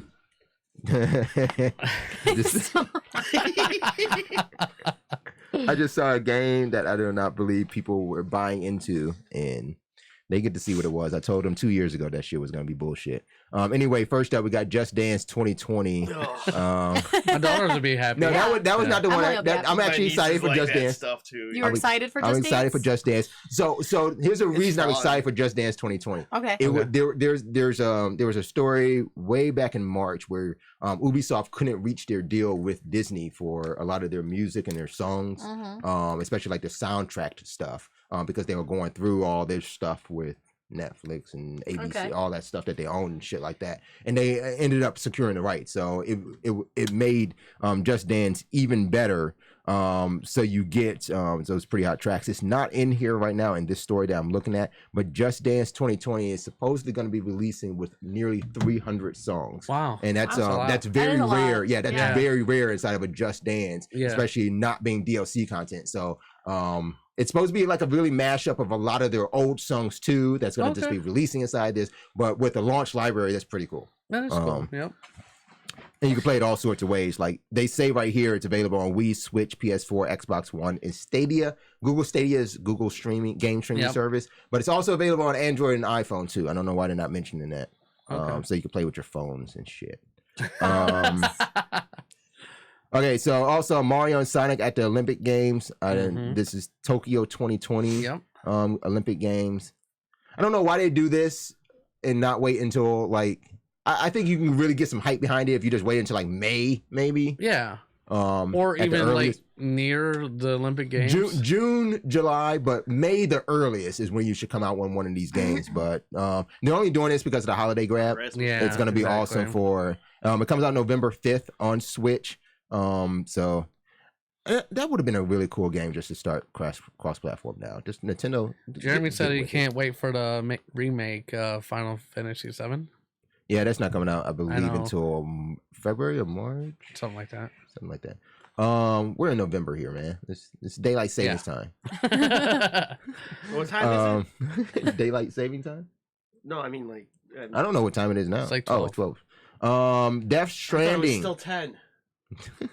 Death Stranding has been a game by it's made by Hideo Kojima. He's the guy who created Metal Gear. If you're a big fan of that, if you're in gaming, you know the name when I say Kojima. But if you're not, just know this dude is like the fucking Nelson Mandela of games. Yeah. So I don't know what you're gonna say.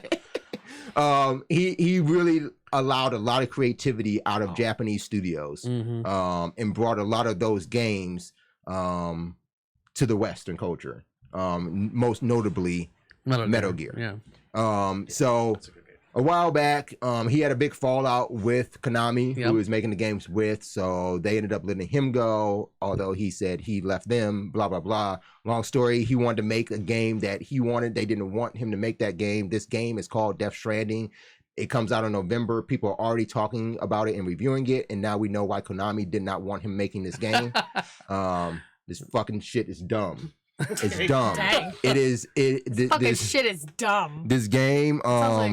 Hold on, and let's first talk about how they're hyping the game up. This is stated as, "Ooh boy, this is a big one. Now that Kojima is free from Konami, Sony has taken the reins off and allowed him to make whatever game he wants. The result is this strange and enigmatic production, a strange horror/action/open world game with a strange sense of warped American patriotism, a ton of celebrity cameos, asynchronous multiplayer, and a piss meter." Yes, a piss meter. There's a piss meter. Yep. What does this mean? Where do the babies come from? If you've seen in the trailers, you see a little baby coming down some little fallopian tube or some shit. Again. Oh shit! Oh no! Oh shit! I should. Quick, move on. Jump to the next one. Skip it. There's a character named Die Hard Man. There's a character named Old Woman Late or Old Bag Lady. Old Bag Lady. Or Old Bag Woman. Yes. Old Bag Woman. Yeah. Okay. So this game is basically, if I had to sum this up, Die Hard Man. Yeah. Comes out this Friday. Yep. Okay, I'm going to try to sum this game up. If you want to know what Death Stranding is from the mysterious trailers you've seen over the past 3 years, boils down to Truck Simulator. Truck Simulator. So you are in this post-apocalyptic world where the only resource is, I can't remember the name of it, but this resource powers everything. And one of the big things that's powered by it is basically the internet that connects most of the world together. And if there's an area that doesn't have this resource, then they can't connect to that network. And without being on that network, you can't be good. So you want to get on the network. So your character's goal is to get other people on the network, because that ends up being your secondary mission of you carrying stuff to other places. So you're a delivery guy, and you have to take stuff to places. But in order for you to get to those places need to show up on a network. And if they don't show up on a network, then you can't find them. And then once you want to try to get that place on a network, you need these resources that you're going to get from carrying shit to places you can't see or know of. It's a delivery game. Yes. It's a delivery game. Job. Yes. You want to work in a game? You can play Death Stranding. Yeah, it does sound like my job. So it's some bullshit. If it don't show up in the GPS, I can't deliver it. It's some bullshit. Guess they're not gonna get these needles or whatever it is they do for a living. We're gonna talk more about Death Stranding on my YouTube channel, One Life to Play, probably in a couple weeks here. So tune into that. If you want an alternative to purchase on November 8th, Need for Speed Heat is coming out. Mm-hmm. Everybody loves fucking Need for Speed. It's a racing game. We did not see a Forza game this year. That is a really, I think, hidden story that no one is mentioning. Microsoft did not release a Forza this year. They usually go alternate, like Forza Motorsport to Forza Horizon. So this is what we get for racing this year. We get Need for Speed. But I think that's okay. Funny. Chris said the Old Bag Woman identifies as a seasoned, reusable, non-binary carrier of goods. You would be surprised how not far off he is about that character, though. That is actually pinpoint. She's got the hair, like Sarah Connor from the new Terminator. Yep. She's got that cut going.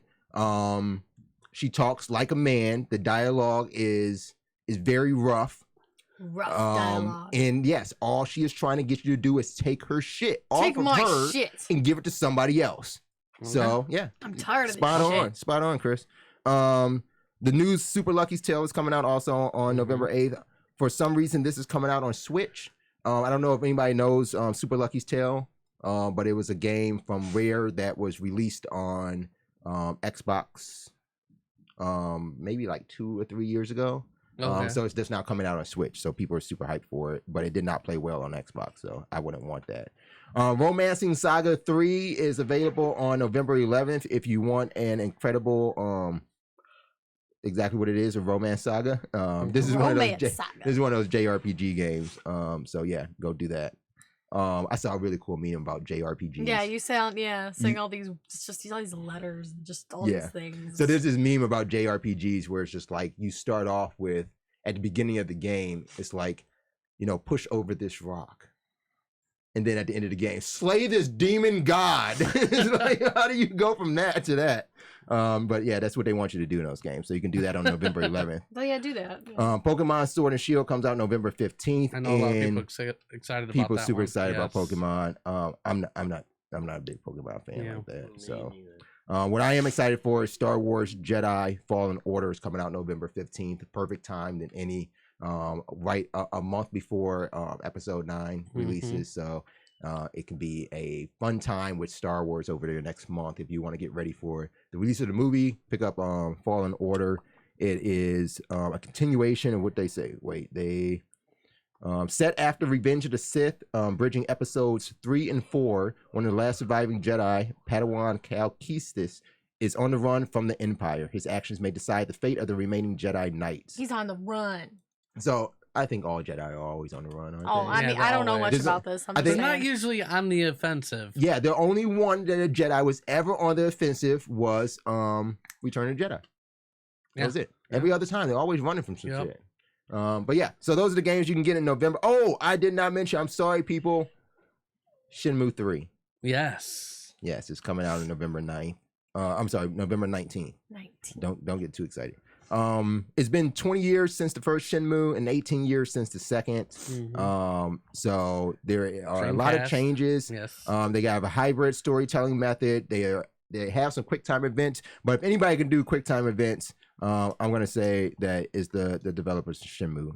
That's kind of where it came from. Yeah. If you remember, like QuickTime events in PS2 and PS1 days, that's where they started. So yeah, let's go back to that. And this is crowdfunded too. Yeah, this was okay. Yeah, sure. It was. He's like, yeah, Wasn't sure. it? Yeah, it was. They did a crowdfunding push, but the game is not totally crowdfunded. So the crowdfunding push was be able to still get the developer backing for it. I mean, you still have this being backed a good deal by Sony in order to get this out. That's how they gain exclusivity. So here's the thing.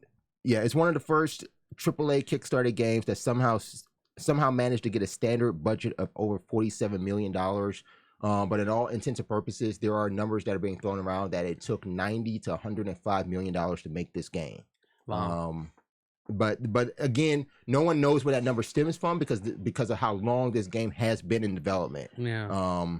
That could be a number that was over 15 years or a number that was over the last 5 years. Gotcha. So who knows? It's a big release. Big news for the gaming community.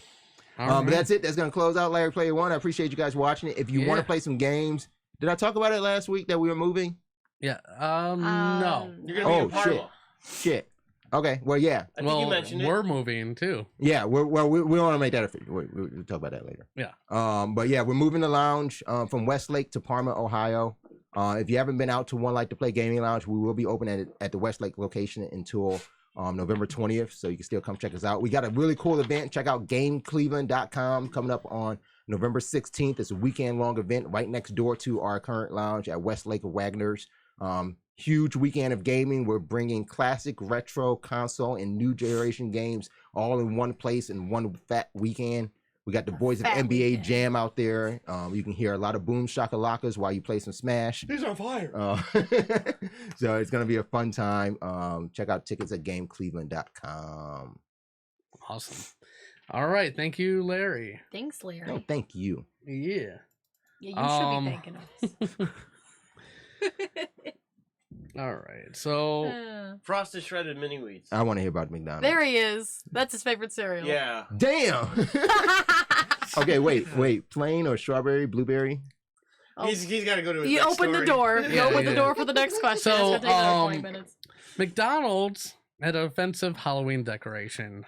This is according to AOL. Oh McDonald's shit. Yeah. A McDonald's franchise in Massachusetts is apologizing for any unintended offense that may have caused by a controversial Halloween decoration displayed earlier this month. College student Eric Pocock's video went viral when he noticed stickers at the Gotta checkout show him what it is. that included what appeared to be a man hanging from a tree by a noose, an image he immediately found offensive. The owner and operator of the North Andover franchise apologized for the imagery and announced that the stickers had been removed. What do you think? Is this sticker offensive or just another creepy Halloween decoration? I feel like that's a little much. That's a little much. I don't feel offended by it. Not offended, but I don't like it. I am shocked. I Yeah, I don't am like it. utterly shocked. I'm But really then, surprised, yeah. but at the same time, I'm wondering. Now that I think about it, I see you see how people put the ghost hanging from trees. Yeah. Ooh, good Those still point. kind of look like, to me, I've always thought that they look like KKK hoods.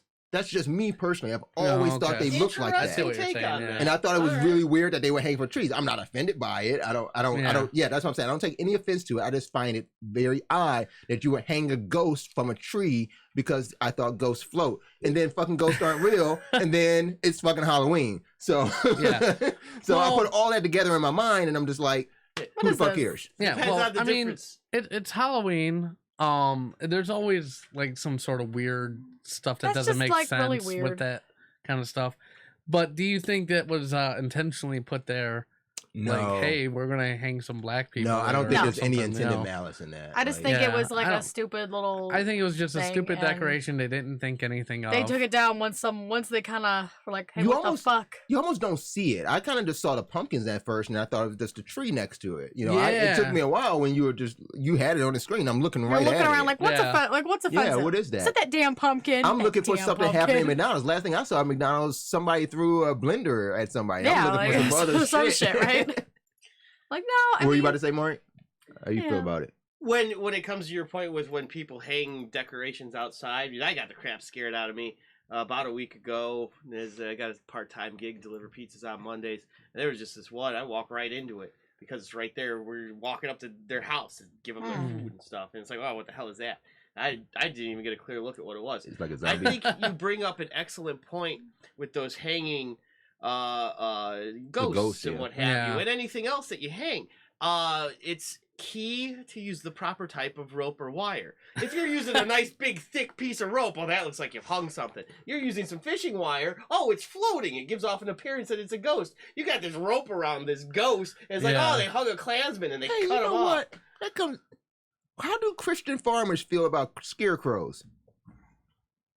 I don't know. Because What do you mean? there's a certain type mean- of satanic Yeah, kind I mean, of... you just crucified Ooh, because he's on a a hay crucifix. body. Yeah, yeah. I did not realize Well, that. now there's a difference though. If he Hey, Mark. was Jesus of the Scarecrows, Move to your right a little my bit. right slightly. Yes, there you go. Yeah, Yep. yeah, that was my You're- fault yeah, for when that's I fine. peed. Yep.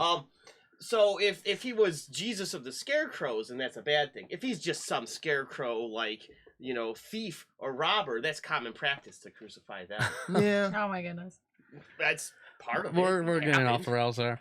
But like, I don't know. No, like, we're still hanging. do you? We're still hanging. I mean, do you think they We're should We're still have? hanging here. He's upside down. It's John the Do you think they Baptist. should have taken the decoration down? I think he could have hung in there a little bit longer. Oh! That was good. Yes, good setup there. No, No. I think I don't. Go ahead. What, He doesn't know what to say. He's just like, I don't think you should have taken it down. Really? I mean, I think being a family restaurant, I kind of get it on both sides. So on one Yeah, I'm sure you do. side, you have somebody that immediately identifies that as, because it is a black figure being hung. You can't tell what it is. You know? You can't tell anything really. So Just a somebody looking at it like, oh wow, that's a lynching. You know what I mean? In a McDonald's. So there's a difference between being offended and taking offense. Yeah. So this individual took offense because of how he interpreted it. You realize that is a Halloween decoration. You can go down the street and find other shit hanging physically from trees, and someone did it in a sticker. Yeah. And you associate it immediately with an individual, and not that could have been a zombie. That could have been I think the fact that it was the in a human shape and not like, I don't know, something zombies in human shape. Yeah. I mean, I don't know. Oh, if it's a zombie dog. Now you're hanging animals. Oh my god. I find that offensive, Mark. I'm offended. The majority of zombies are human shaped. I'm triggered as fuck. That's why I said this. Yeah, I mean, like, and here's the thing that just annoys me about that shit. Like, he probably could have taken offense to it, but went right home and watched The Walking Dead. Yeah. Or went and watched, Black Klansman, the movie. Like, you live your life the way you want to, but then you end up noticed. I think sometimes these people just do this just for the attention. Yeah, it has to be. There's no way that. I don't think I would have noticed it. I think I would have just been too worried about why are they taking so goddamn long with my goddamn McFlurry. Yeah. So what the fuck is going on? I think I would have been more pressed about that. He takes a video of this. He took a video of it? Yeah, he took a video of it and went viral. And I think that was the intention. I don't know. I don't necessarily think I would have noticed at all. I mean... And you see, that's the problem too. He took the video of it and then went viral, right? Yep. But did he talk to the manager or the owner of the store before he took the video? Because if you were so offended, then you would have stopped to take a video. So what he did was he took the video and immediately went on Twitter, tagged McDonald's in it, and said, "What's up with this?" You're not offended. You're not offended. You want some fame. That's not being offended. I know. You're getting your 15 seconds. If I was truly offended by some shit like that, I would have taken it down myself. Exactly. I would have just ripped it right off. I would have just cut the body off, left the tree in the pumpkin. If I was offended. Excellent points. Dude, people are so fucking stupid. I know. Because that's the same. It gets on my nerves. I understand if it was a shape of a guy hanging, and then there was a shape of someone that could have looked like a Klansman next to it, then there you go. I would have went to fucking Packatans and got a piece of black vinyl and cut out a shape of a chair and put it underneath it. Like, there you go. And the thing is, we don't even know, but I'm sure whoever put that up there is now fired. They're out of a McDonald's job, which was probably the only job they qualified for. But what if it was the owner? That's what I'm saying. Like, McDonald's a franchise. They probably went and bought some decorations and said, "Here, Susie, put these up before you close." Right? Yeah, exactly. Or instead of a chair, if you've ever seen Once Upon a Time, it's never the manager's fault though. No, a little kid with a harmonica instead. That's how to kill the other guy. Standing on him. He's like, "Oh, big brother." Yeah, I feel like we're all in agreement here. I feel like we all agree on this. Yeah, we're good. Yeah. What's the chat saying? Does the chat say anything? Just Rachel. You want to read Rachel's comment? Sure. Someone always had some race card they want to bitch about. It was Halloween and don't think it was meant to be for any color. No, she just would have put duct tape over it. Yeah. Final decision. Get out of here. Get out of here. Duct tape with actual ducks on it. With actual ducks. It would have been like super cute, like ducks. That's why I can't be mad. I can't be mad at her calling it duct tape. Everybody be quacking up about it. Yeah, they would. Rachel's a real quacker. Yeah. That's funny. All right, but we're gonna go on break. I think we discussed this enough. Plus, we're getting towards 12:30 already, and we're not even done halfway through the show already. I'm sorry. No, it's all your fault. That's what we said. This might be my exit then. I can come back for the. I'll come back after this one. You sure? You got a meeting at 1. Yeah, maybe this is gonna be my so long farewell. Yeah, I guess. I'm sorry. Yeah, guys. thanks for being on. He's gotta go. He gotta go. Well, dude, you definitely have to hit me up later because that was pretty cryptic what you were saying before with the move. So I don't know what the hell's going on. No, okay. So you guys are gonna be doing your show out of the studio. Yes. Okay. Yes.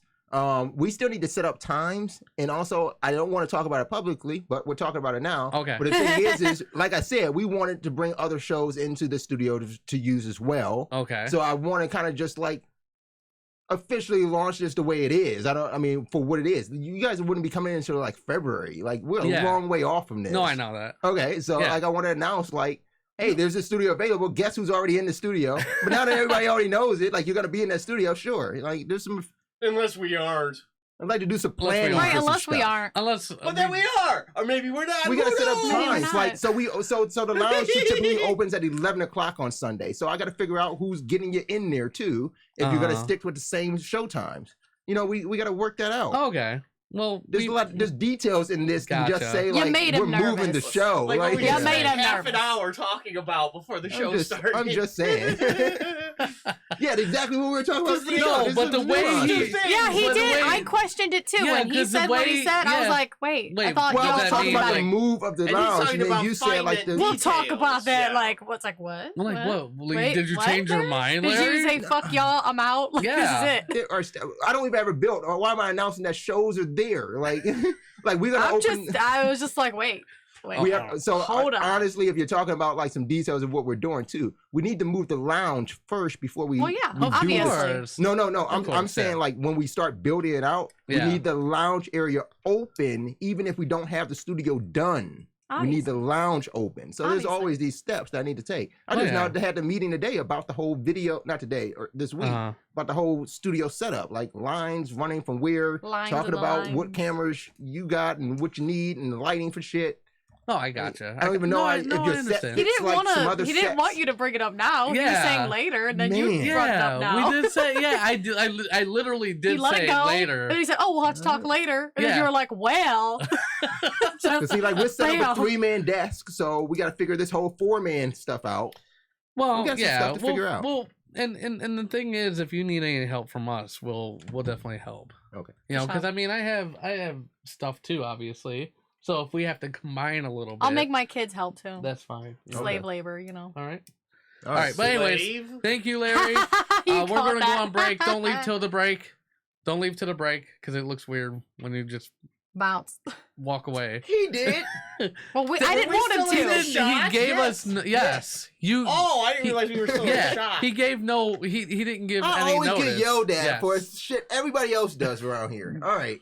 Because I hold you to a higher standard, Larry. This is like 6th episode. Don't do that. Don't do that. Yeah, do it. I thought you would change shots and we're on him solo. That's my bad. I'm sorry. Oh, no. Nope. You were just like, I'm out. Peace. Bye. I had to pee that badly. See, this is where I didn't want to start. You see what Chris is doing now? Now what's he doing? I bet you it's something hilarious. All right. Yeah, I know. All right. Well, anyways, we're going to go on break. When we get back, Larry won't be here. But we'll get to work with David Frank. Yeah, David's back today. So keep it locked right here on the Epic Radio Show.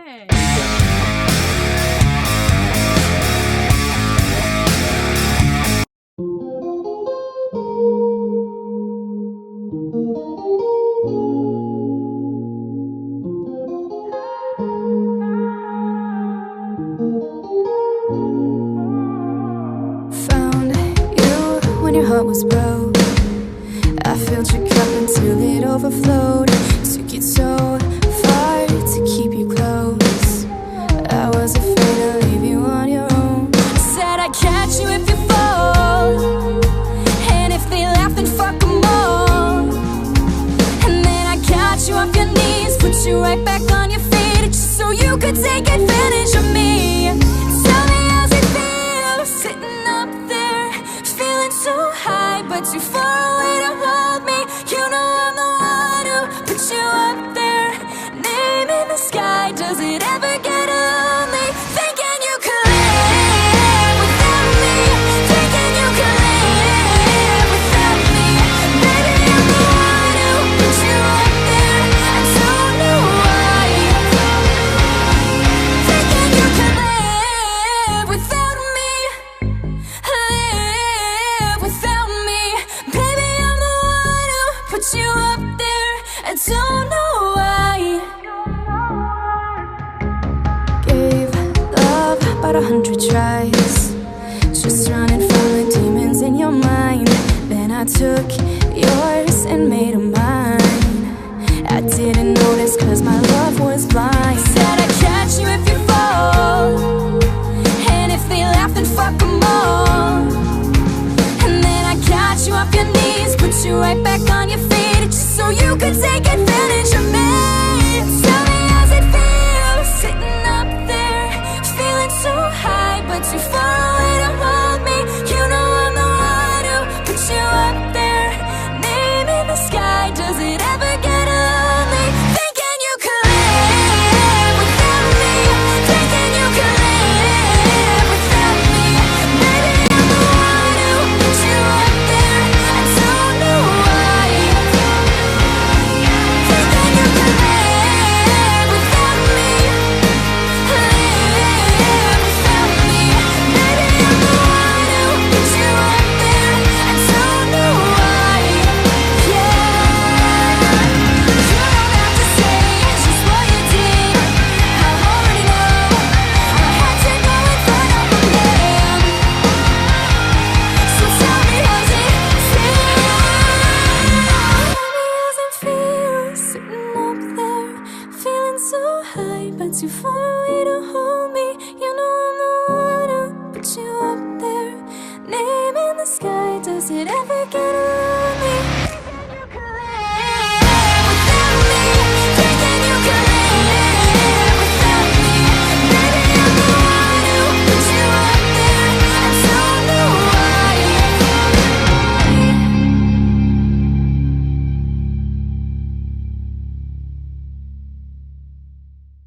There's only one judge in Cleveland that deals with housing and property issues in our neighborhood. And I can tell you, Ron O'Leary has gone that extra mile in making our community a better place to live in. Hi, I'm Anita Gardner, a longtime activist in the Mount Pleasant neighborhood. And I strongly encourage you to re-elect Judge Ron O'Leary on Cleveland Housing Court. Judge Ron O'Leary has proven to be the judge who listens to the community. And not only does he listen, Judge Ron O'Leary found time to join me and others on a riding tour because he wanted to know what we needed from the court. Judge Ron O'Leary has the passion, experience, and endorsements of many community leaders, along with organized labor and the plain dealer, which says Judge O'Leary is caring, creative, and committed to housing justice. Judge Ron O'Leary, without a doubt, has proven to be a fair and concerned judge, and that's what we want in a housing court. I'm Judge Ron O'Leary, and I respectfully ask for your vote to continue working as your Cleveland Housing Court judge. Paid for by the Committee to Re-elect Judge Ron O'Leary.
Larry is gone. Yeah, Larry is gone.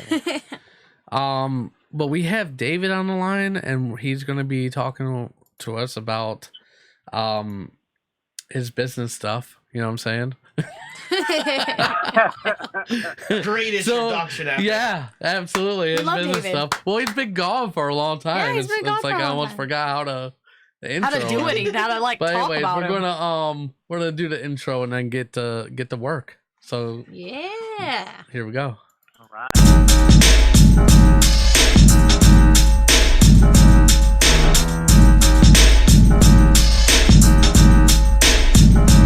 Get to work. All right, and we actually have a new set for you too. I don't know if you saw that, but yeah, a special. Yeah, I redid everybody's. You just made him feel like he's not special. Why'd you have to say that? Oh yeah, true that. Yeah.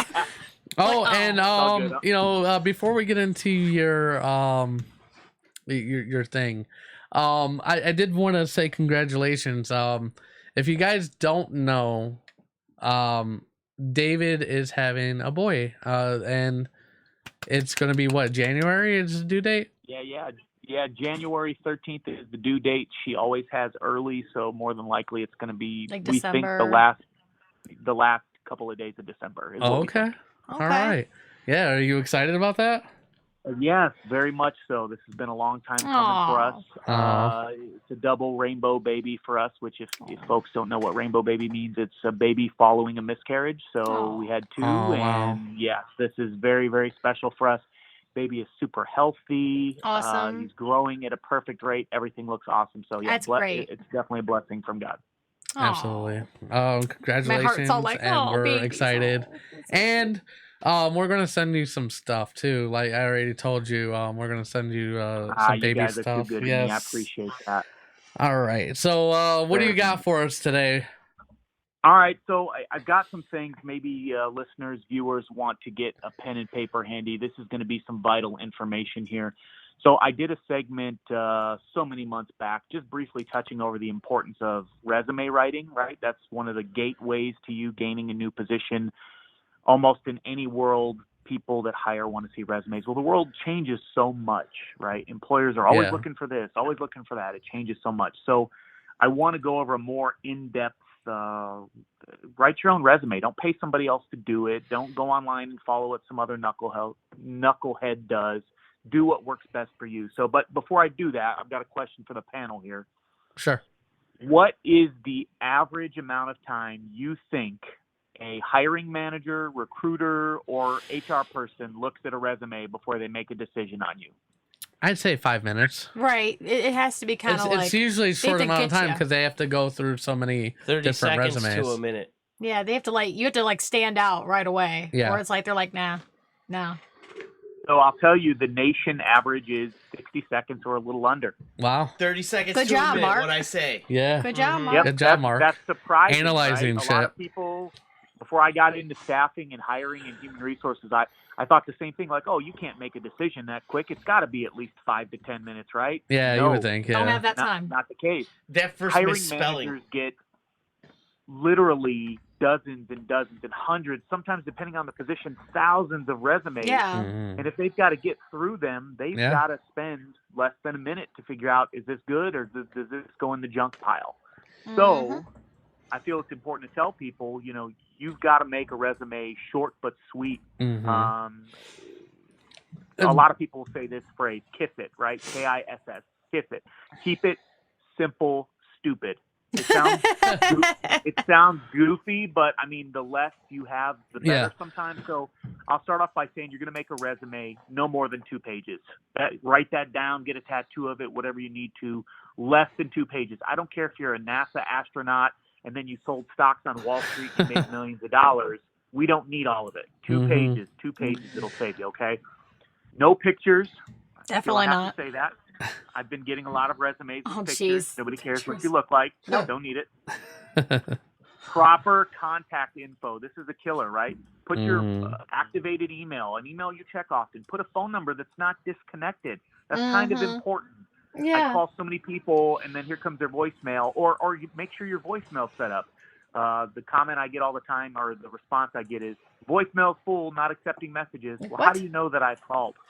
Right. How do you even know? That's In a killed world me. where we're getting beat with solicitors day in and day out. I don't have to tell you guys. Everybody knows this. And so we screen our calls. There's nothing wrong with that.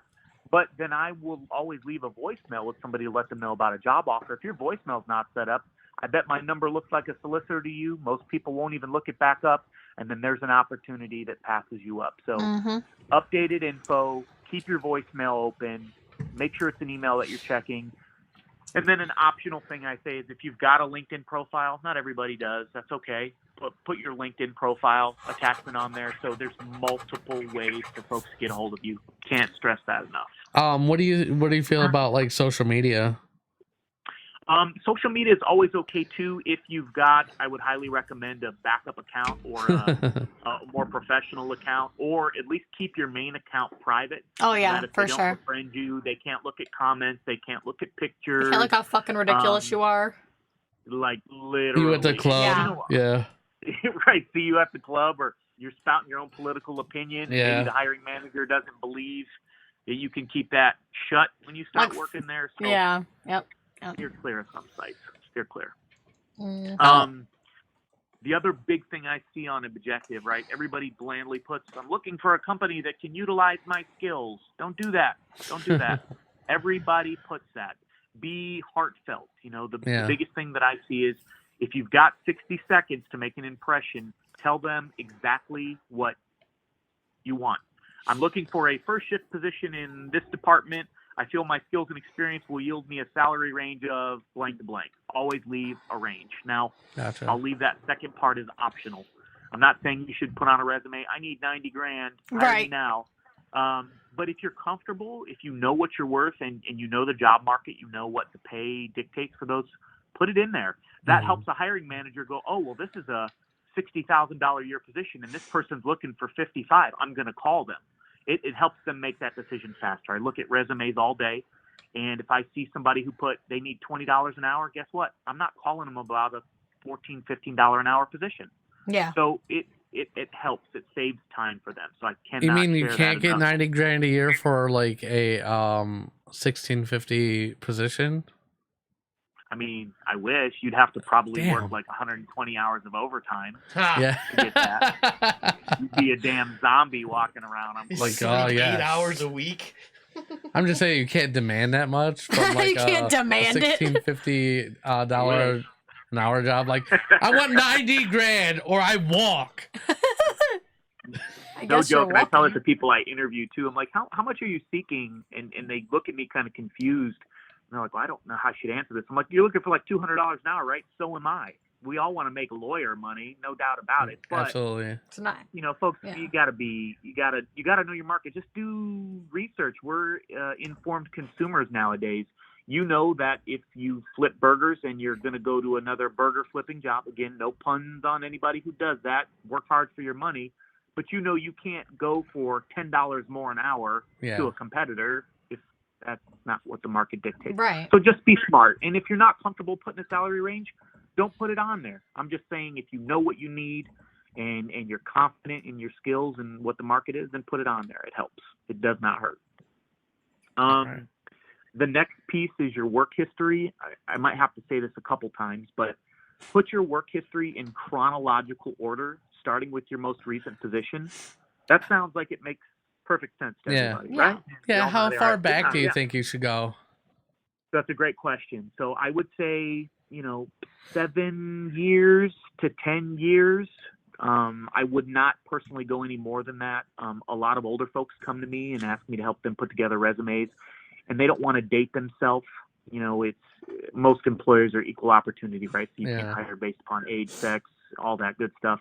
But the regrettable factor is if they don't want to hire an older person and they look at a resume and that resume has 30, 40 years of work history, that's all they needed to know, right? Yeah. So don't date yourself. That's a great question, Epic. Very great question. 7 to 10 years tops. If you want to put more than that, okay, but just be cognizant in not dating yourself. Super important. All right. And also, is there a job limit? Like, all right, so say 7 to 10 years, right? But what if you've had like 7 jobs in them years? Maybe you've got a lot to explain. Good question. Yeah, well, I'm just saying, like, do you put all of that, or do you maybe go with like your last 3 or 4 jobs instead of the 7 years? That's really good, and I'm actually glad you asked that, because a lot of people will say, don't put certain jobs, and I would tell you it's going to kind of really depend, right? If you've left those positions for bad reasons, or you quit, or you didn't give it enough time, putting them all on there could hurt you. But I have a counter to that, where I'd say put them all on there. But if you've got gaps of employment, or you want to address your reasons for leaving, say they're really good reasons for leaving, right? Not like, customer got my face, so I said, fuck this, and I got out of it. Something like that. You're not going to do that. Yeah. Right? Or my boss called me an asshole, and so I punched him in the face. Yeah. No, right.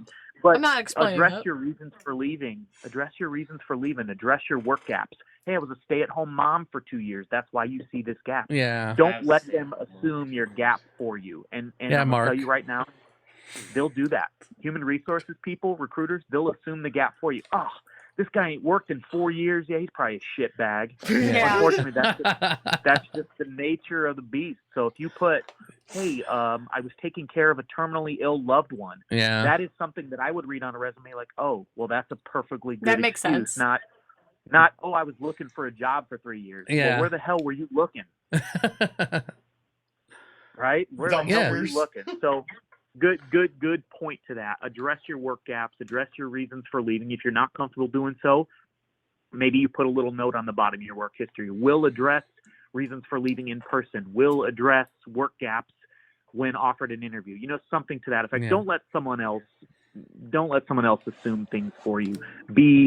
Be transparent, but be honest. Yep. Larry said, I hear it's 4 jobs.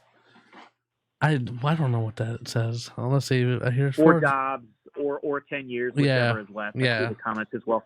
It's going to all depend on what you're hiring for. If the ad that you're looking at for the job says we're looking for someone with super solid work history, well, you might weed yourself out if you put 5 jobs in 5 years. Yeah. So 7 to 10 is the what I provide, and then a lot of people will say, well, what if I don't have that much? Well, then don't put that. Oh, of course. I'm going to teach you a caveat. To this. So if you took a job that you thought was supposed to be great, and you got there and everything was wrong. I'm going to tell you, for instance, I took a sales job so many years ago that I did not know it was door-to-door sales. Stuff, right? Yeah. So I took the position. I'm glad for the experience that it gave me. However, I was there like 5 months before I said, I can't do this door-to-door nonsense anymore. Do I put that on my professional resume now? No, I don't. That's the truth. Now, that's not being me being facetious, but it's just not something that even pertains to what I do now, so it doesn't need to be on there. So I share that with you to say, if you took a job that's like a year or less and it wasn't kind of related to your experience, what you're looking for in the future, anything like that, you can leave those things out. And if you need to explain those in an interview, you can. You don't got to keep them secret, but if they don't come up, then you don't talk about them either. Don't share more than you need to. Super important. Yep. In that work history section, bullet point your responsibilities. No run-on sentences, no run-on paragraphs. I milked goats. Goat milk is good. I safely milked those goats. Those goats were happy. I increased goat production by don't run it on. Those goats were happy. Read a paragraph. You're really into goats.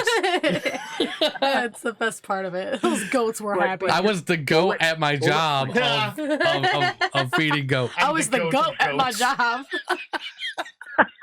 I'm the goat of goat caretaking. That would actually be a good bullet point. Yeah, that one right there. I was the best at goat, because it's one sentence, it's not a run-on. But I can't stress that enough. When a lot of people write resumes, they get so excited and carried away with their responsibilities, and that's okay. Have pride in your experience, but nobody has time to read a story about one small task that you did. So just bullet point it, and then people that read resumes love numbers.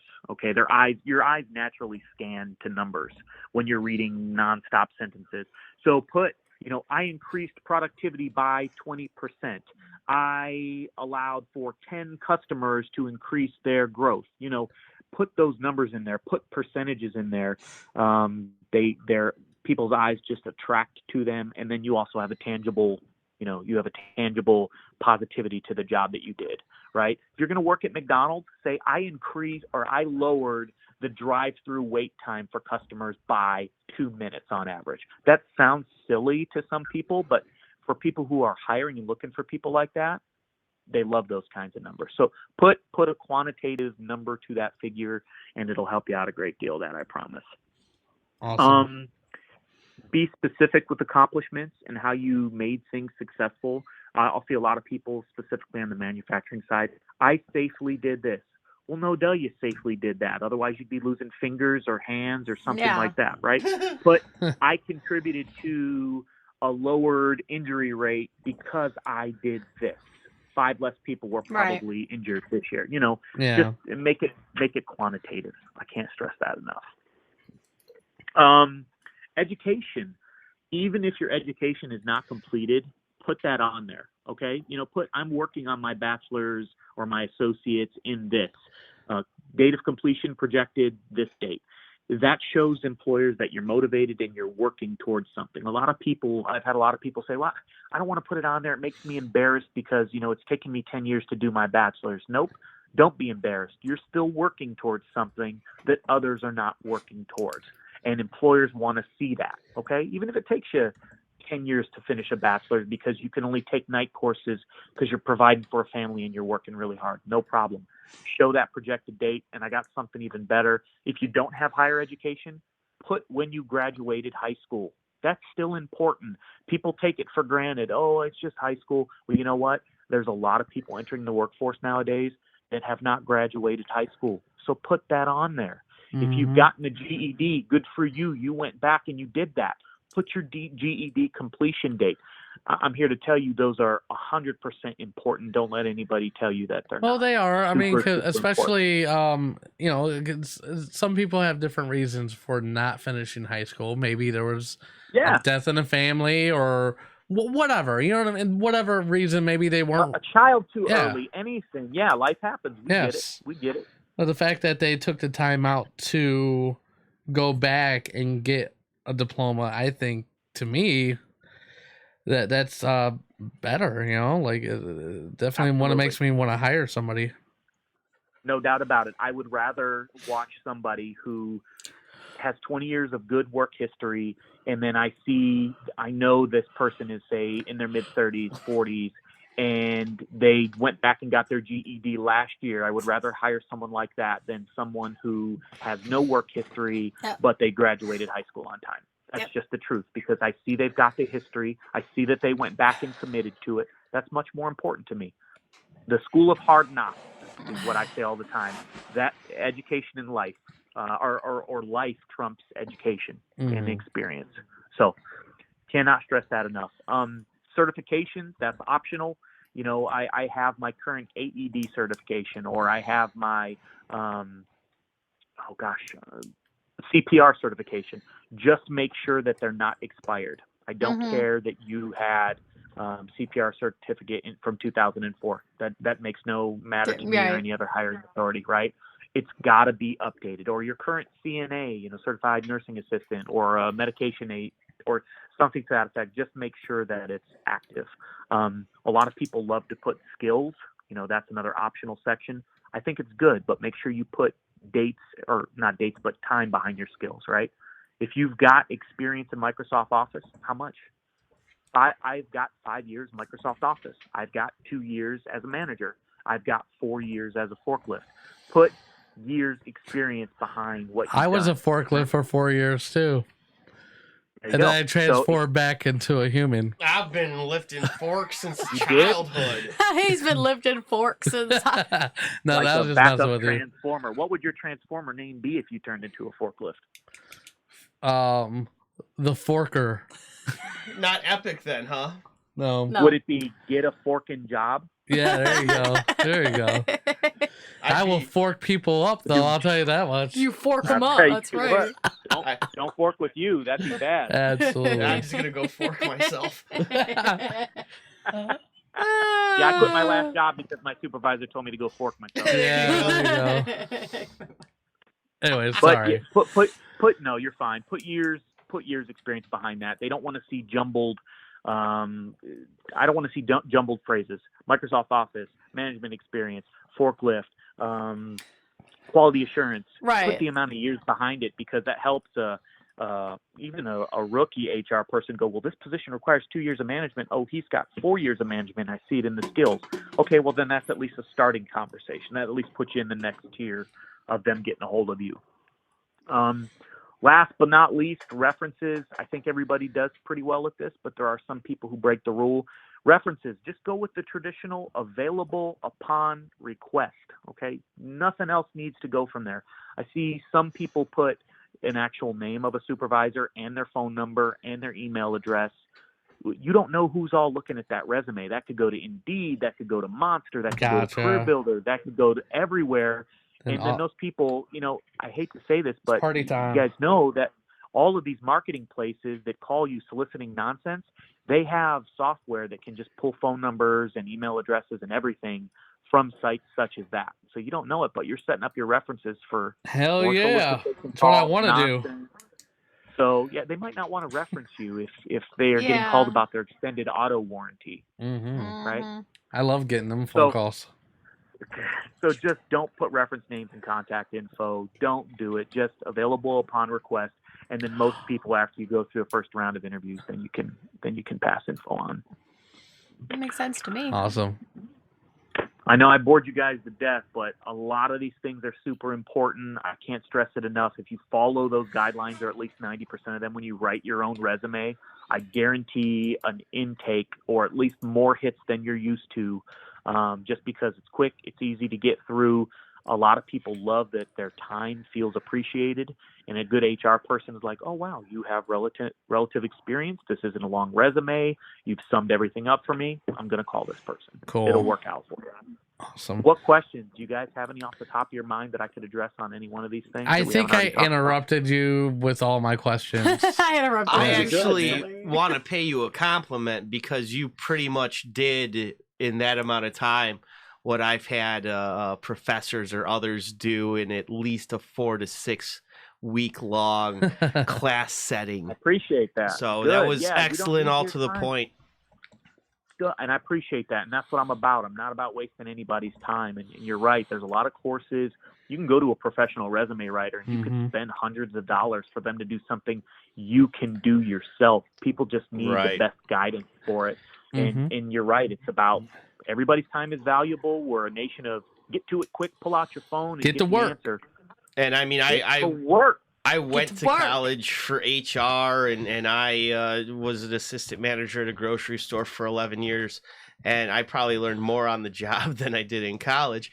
But that's why when it comes to that looking at a resume thing, when you're the person who's looking at it, it's about 30 seconds to a minute, and you're just looking for that first wrong thing. I can't tell you how often it'd be 5 seconds. Oh, you spelled your name in all undercase letters. Okay, we're not doing You couldn't follow the simple directions of putting last name first, first name last, or however it is. Yes, there's no way this person's name is Representi Joe. Representi's no real last name. I screwed that up. But yeah. The only other thing I could probably related work history too. That's the other one. If you're applying for a food services job, but you're at least past 2 to 3 jobs weren't food services, I'm not calling you. And that pertains to every single career field you can imagine. If you want office work, but your past 3 jobs hasn't been office work, the likelihood of you getting it is tough. And people will say, well, then how does anybody gain that? You've got to find the positions that are willing to start people off without that experience. And they do exist. They absolutely do exist. Just don't be upset with yourself if you apply for something you haven't done before, but nowhere in the ad did it say, willing to train, willing to start from scratch, anything along those lines. Those jobs are out there, but don't be frustrated with yourself. If you apply for something far outside of your experience, I wonder why folks aren't calling you. Chris said David's baby boy will be a Capricorn. Capricorns rock. Capricorns are pretty all right. Yeah, I think I would agree to that. I know a few. And I think the only question I have, now you were talking about resumes, you were talking about keeping them short. Are you against people using like templates Like if they don't really know kind of where to start and stuff, like do you think like using a template and Great question. Yes, you use a template. I mean, most Microsoft programs will have like hundreds of them already built in. Just don't get snazzy. Don't do a purple one. Don't do a pink one. Don't do these crazy razzle dazzle picture ones. Do a simple and clean one is what I'd recommend. Because just what was mentioned earlier, right? That we're looking for the first mistake. And if you've got this wild, make no sense template and your email address says at yahoo.com, Yahoo, girl, or something wild, that's spell check, right? So keep it clean, keep it easy. And I know for a lot of people that's really hard, right? They like to be eccentric, like Rachel. She put glitter all over it. There you go. Don't glitter a resume. You don't want to do that. Yep. Unless you're applying for a cosmetology, right? Unless it's school, that type of thing. They might appreciate. Know your audience. Audience. Already glitter on it from the last job. All right. Well, thank you so much for being on, David. It's a pleasure as always. Show, guys. Glad to be back after a long time. I appreciate it. Hey, God bless you with the kid and everything. Yeah. That's awesome.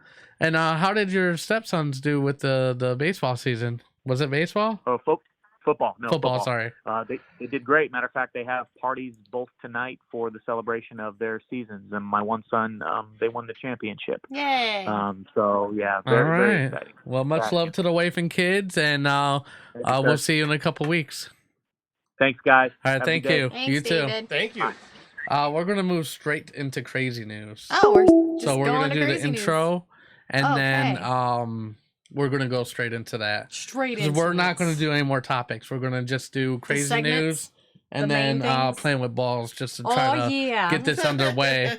At least I'll have a couple topics to start off with for next week. And I didn't advertise these topics either, so it worked out. Yes, so it's perfect. So it worked out. Okay. Right. So we're gonna get right into crazy news. Get right in.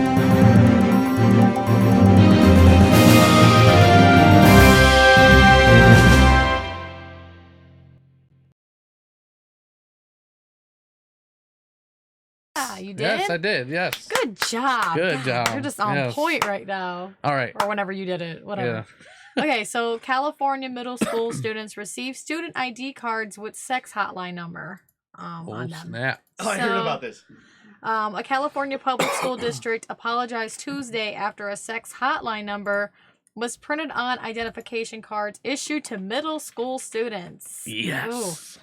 The Lancaster School District in northern Los Angeles County said New Vista Middle School intended to print a suicide prevention hotline number on the IDs, but mixed up 2 digits, resulting in a sex hotline number. That is so crazy.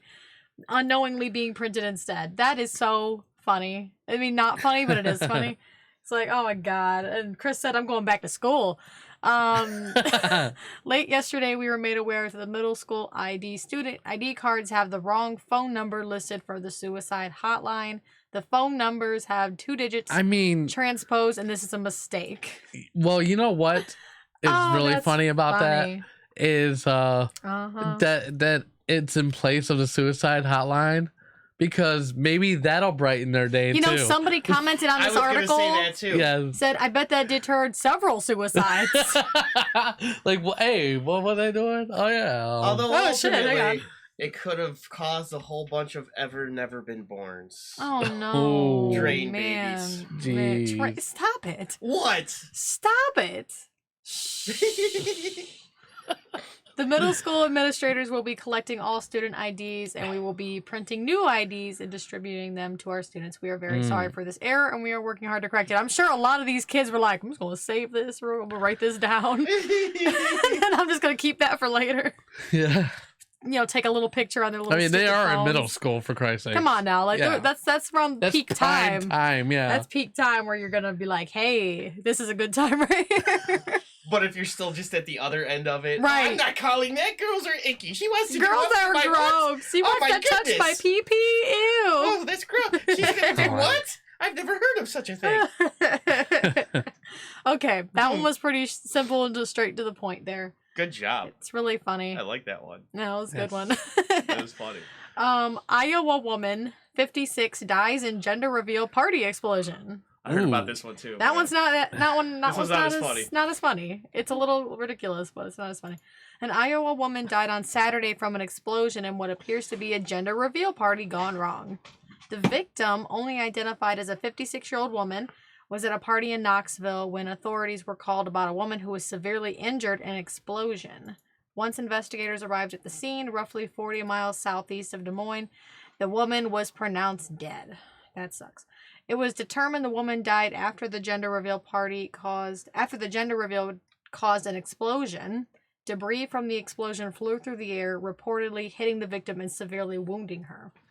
Jeez, so did they do like a pipe bomb? I'm trying to figure out if it gets into that. Officials did not release further information about the incident. However, gender reveal parties often make headlines for their disastrous outcomes. Of course. Not always, but in these situations where people think they have to be really like eccentric and really big for some reason. Or even I would almost put money on it. It's like us white trash hicks. We got to stop doing this stuff where it's just fireworks for everything. Oh, we're gonna have fireworks the 4th of July. Kind of normal, cool stuff. We're gonna have fireworks for the gender reveal party. Wait, no, why? What? Why fireworks for that? Calm down. Right. Oh, Rachel said, before I got to this topic, she said, Chris Kettler, they put your number on them for your other side job. LOL. That would cause you to commit suicide then, though. You call up Chris and just him masturbating on the other side. Phone call lasts 30 seconds and you're ready to kill yourself afterwards. Oh no. It's terrible. Okay, so they bring up another gender reveal party that resulted in an explosion in April 2017, if you remember that, when a U.S. Border Patrol agent shot a rifle at the highly explosive substance tannerite near Green Valley, Arizona, sparking the sawmill fire that caused more than $8 million worth of damage. I remember that. Wow, that started from a gender reveal party? Yeah. Holy crap. Wow. Mm-hmm. I remember that. I was like, well, dang. I didn't realize that these things have been around for as long as they were, and I misunderstood gender reveal party. I thought it had something to do with, like, the Caitlyn Jenner stuff. Mm-hmm. Where, like, she was just having a party, like, I'm not Bruce anymore, gender reveal, I'm a woman. Oh my god. He's all That's how I laugh. No, but it's like it's genuinely like funny. It's just like if you guys laugh hard, then I know I've done something all right. So. Yeah. Did my comment go through? Did you make a comment? I did. I don't see I said a comment. they ended that party with a bang. Oh no. Rachel said, "Now that's crazy." Wow, she did say that. Yes. Sadly, that woman died, and she may have been a mother. Yeah, exactly. Like, we don't know. I mean, yeah, she might have been grandma, but didn't find out the gender reveal. Right, because could you imagine the hell that would be? I'd be so pissed. I'd be like, I'm coming down haunting these bitches. Like, fuck this. I didn't even get to fucking live to like know what the baby was gonna be. Fuck y'all. I told them the fireworks were a bad idea. Yes. Like, I told them that shit was stupid. And they've gone and killed me. And then they gone and killed me, and now I don't fucking get to even meet my grandchild. Well, That's fuck terrible. you. Mm-hmm. That's really sad. I'd be haunting them. I'd be for sure haunting them. Especially even worse if it was the in-law that came up with the idea. Like, it's her daughter-in-law. Yeah. I never liked her. Right. I never liked her. I told her. Like, are you sure that wasn't just a murder? Murder at a gender reveal party. It's a whole Agatha Christie. Damn, this thing's getting kind of serious. All right, last story. Illinois man surrenders to police after Photoshop costume request. This one's kind of funny too. I thought this one was funny. All it took to find a suspected drunk driver in Illinois was a little magic with Photoshop. The Kankakee. That's a fucking weird. I don't know. It's a sheriff's department. Posted several photographs of fugitives on its Facebook page on Wednesday, as it does every week with what it's called a Warrant Wednesday. That's so weird. Yes. Warrant Wednesday. Well, I mean, Taco Tuesday is good. But Warrant Wednesday's even better. Yeah. They just play songs by that band. Warrant. Yeah. Warrant. Yeah, that's what they do. Hey, everybody, welcome to Warrant Wednesday. We play both songs over and over again. Yeah, basically. Do they have more than the two? I don't know. Chris would know. Chris Chris would. would You're know. like Chris You would can help know. me out on that one. That would be Let's that would see. help. Yeah. On October 30th, the department posted a wanted notice for Brandon W. Conti, 25, who has failed to appear in court on a drunken driving charge. In the spirit of Halloween, he commented, "Where's my costume?" The department obliged and altered the mugshot. The new photo featured him dressed in a sailor uniform with a caption reading, "Ahoy." Ahoy! Done. We held up our end of the bargain. Now you do the right thing and sail yourself on in here and turn yourself in. Or call us and we'd be happy to provide you transportation. Damn. They're just like, "We'll come get your bitch ass. Where are you?" So the 3 that pops up is That's Cherry Heaven, Pie. It was Cherry Pie was what I was Oh, I saying. love that sometimes song. he cries. Because that dude's from around here and he still plays in the area. He's married to a woman from around here or something nonsense Yeah. like that. She's like half his age. Yeah, these are really quick. This was actually unplanned. The show was going to run over, so I'm glad these were And it short worked for out. you. Yep. He replied that he would surrender along with 2 laughing face emojis. He said, "I'll be there before noon. Please have the paperwork done and ready." And the department confirmed he turned himself in. That's so hilarious. that's the most hilarious thing I've ever heard. And what was the crime again that he was Drunk driving. going for? Drunk driving. Drives up there drunk even. Yeah, like he says, like, "I'm here." You guys got good senses of humor, mofos. I brought a bottle. I brought a bottle. Let's celebrate It's this. Sailor Jerry Casper. whiskey. Ahoy, bitches. I brought some Captain Morgan. Captain, you get it? No, just get in the fucking just get in handcuffs, bitch. You're taking the joke too far, jackass. Get in there. Yeah. And on that note, it's time to play with some balls. Now it's ball time. Yes, we're going to hurry this along. I will be quick. Yeah. Which women are...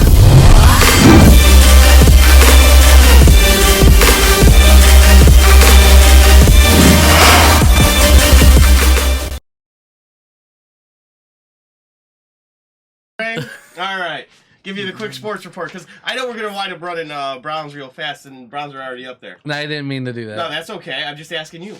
No. Let's do it in the order. Okay. The that Blue was Jackets. Because I right? know the way the Browns stuff goes. Right? Yeah. We'll get through like the other 3 sports in 3 minutes and Browns will wind up taking 9. Yeah. All right, so real fast with the Columbus Blue Jackets, they are 0-3-1 in their last 4 games since we've last really spoken, and it's not a good trend to see with them. They lost 3-0 against Calgary Flames last night. I could never say Calgary. Yeah, Calgary. You said it. Yes. You got it There you out. go. Calgary. All right, so they lost to those Flamers, and then they're going to be heading into Vegas. Okay. The Blue Jackets currently sit at 5-6-3. That's their record. They will be playing the 8-5-3 Vegas Golden Knights. Yeah, it's nice to have a different kind of name, but yeah, the Vegas teams they're all right. They were just in the Stanley Cup Finals in their inaugural season 2 years ago, and it'll be a tough challenge for the Blue Jackets. But hopefully, we have some good news for you next week regarding hockey. Because the Blue Jackets are on the skids lately. Gotcha. All right. I guess that'll head us on over to big balls. Because first... Big ones. Or no, the small balls. We go small balls to big balls. Yes. As I get confused sometimes, all these balls flying around. I mean, we just gave a puck. So, you got to puck stuff up every once in a while. Oh, so I yeah. just That's pucked right. that up. And instead of big balls, it's small balls. Your Washington Nationals are World Series champs. They are the best team in baseball. They did it with offense at the right time. Yes. Because they had 3 home games in which they scored 3 total runs. 1 run per game. Games 3, 4, and 5. They looked like they were on the skids, on the outs. The Astros were going to come in back home in Houston, and this had never been done before, where the road team won every single Road game. It was incredible. Yeah. In the World Series, 3 times before it had been the road team won 5 games. Yeah. And because then you win 1 home game and you're the champs. It's how it works with the setup. For the only way that it could possibly happen where a road team is the victor after a 7-game series is if the road team wins every single game throughout the entire series. So Washington wins 2 in Houston. Houston wins 3 in Washington, where there hadn't been World Series games since 1933. Yeah. They brought out this 100-year-old dude who was like the only person who was still alive. And he got to see them lose at home. All 3 of those. All 3 of them. A guy gets a ball hit off his chest. Did he? And Bud Light, not the old guy. Oh, that would okay. have been amazing because That would have the been dude who was hilarious. carrying the 2 Bud Yes. Lights, so they shipped him off to Houston to get to watch Game 6. They should have sent the old guy out there too, make up for not winning one of the damn games at home. All they would have had to have done to get even closer to the title. But Washington pulled it off. I was a little upset to hear that one of the owners' names are the learners. There's more of these damn learners. The Nationals are owned by learners. The Browns used to be owned by learners. The New York Knicks are owned by learners. So usually it's dysfunctional franchises. Good to see some learners, but more billionaires win, a game. And the Nationals are a fun franchise. Couple former Indians, Yan Gomes, guys like Asdrubal Cabrera, and even other dudes, Doolittle, Suzuki, Howie Kendrick. I don't recall if he had won one, I don't think he was on those 02 Angels or another team. A lot of guys who were looking to get a ring. They're late in their careers. That's why they joined this team together. Scherzer, another fellow who was former Tiger, and a lot of guys who missed out, maybe played in one World Series. And they're the oldest team in baseball. Average age is almost 32 years old. But even a couple young guns like Soto coming in big. And it was a great series. I only put it above the 2016 one because of the end result of that one. It was a great series. It was what baseball needed. It wasn't like the 2017 one where it was a bunch of mashing and hits, all home runs over and over and over again with the Dodgers and Astros. This was just a good series. If you like baseball, you would have liked this World Series. And I guess that's really all I gotta say about that. Go Nationals. Good luck next year. Just hopefully the Indians are better. Yeah. Big balls. Big ones. We're done with the small balls. Headed to the big balls. Perfect. Basketball. And the deal here, Cavs, they've played well thus far in this early season. 2-3. They've lost all 3 of their road games. They've won both of their home games. They are playing this afternoon, holy crap, against the Mavericks. They have the Mavericks here at home, 7:30. They're coming off of a tough loss on Friday night. It was with the Indiana Pacers. 102-95 was the final. Honestly, outside of an awful second quarter, the Cavs stayed in it. They were outscored 23-11 in the second quarter, and that was what eventually led to their demise. Equally matched teams for the most part. Pacers are just slow starters this season. They're sitting at 2-3. They had just come off of their first victory when they faced the Cavs on Friday. And today's a true test. If the Cavaliers can play the Mavericks well, like I said, they're 2-0 at home. They're 0-3 on the road. They've got to start winning some road games. And of course, they're not going to be perfect at home either. But if you can have a winning record at home this season and finish relatively well on the road, get about a dozen wins there, you'd be surprised. This could be a 35-win team. And I guess you're correct, Jeremy, that very few people care about the Cavs. That's mostly your deep-rooted racism. Oh my God! Because no, I'm kidding, Jay. You're not that racist. You're only It's not deep-rooted. Hey, I'm the one who last week was flat out like, there's 3 dudes on this team who look a lot alike. I know. But at the same time, if Chetty Osman and Matty Dellavedova had the same haircut, I'd confuse those 2 dudes too. Yeah. Oh, there's some foreign white guys. I don't know. Yeah. Well, anyway, let's see. We can move on from basketball because Jeremy's bored with it. Let's do what Jeremy wants. Real quick, Ohio State did not play this past weekend. They have Maryland coming up at noon next Saturday. The really only thing to talk about with Ohio State there. That's why we're going right into football with the Browns, basically. And this is where I like to leave it open to discussion. We're going to Denver. We're playing at 4:25 today. I'm going to be doing a little blurb on my show. It's called the Sausage Fest Sunday Show Spectacular Celebration Show over there on the YouTube Warren Brothers Broadcasting Network. And you can catch that there. We do a little pregame thing at 4 o'clock and a halftime thing at 6. And we'll go not really more in depth than I'm going to here with what the Browns need to do to defeat the Denver Broncos. They're going to be running a lot today. Both teams expect the passing. See, he's calling the wrong number, isn't he? Yeah, he is. Yeah, all right. So expect both passing games to be virtually non-existent because both passing defenses are very good.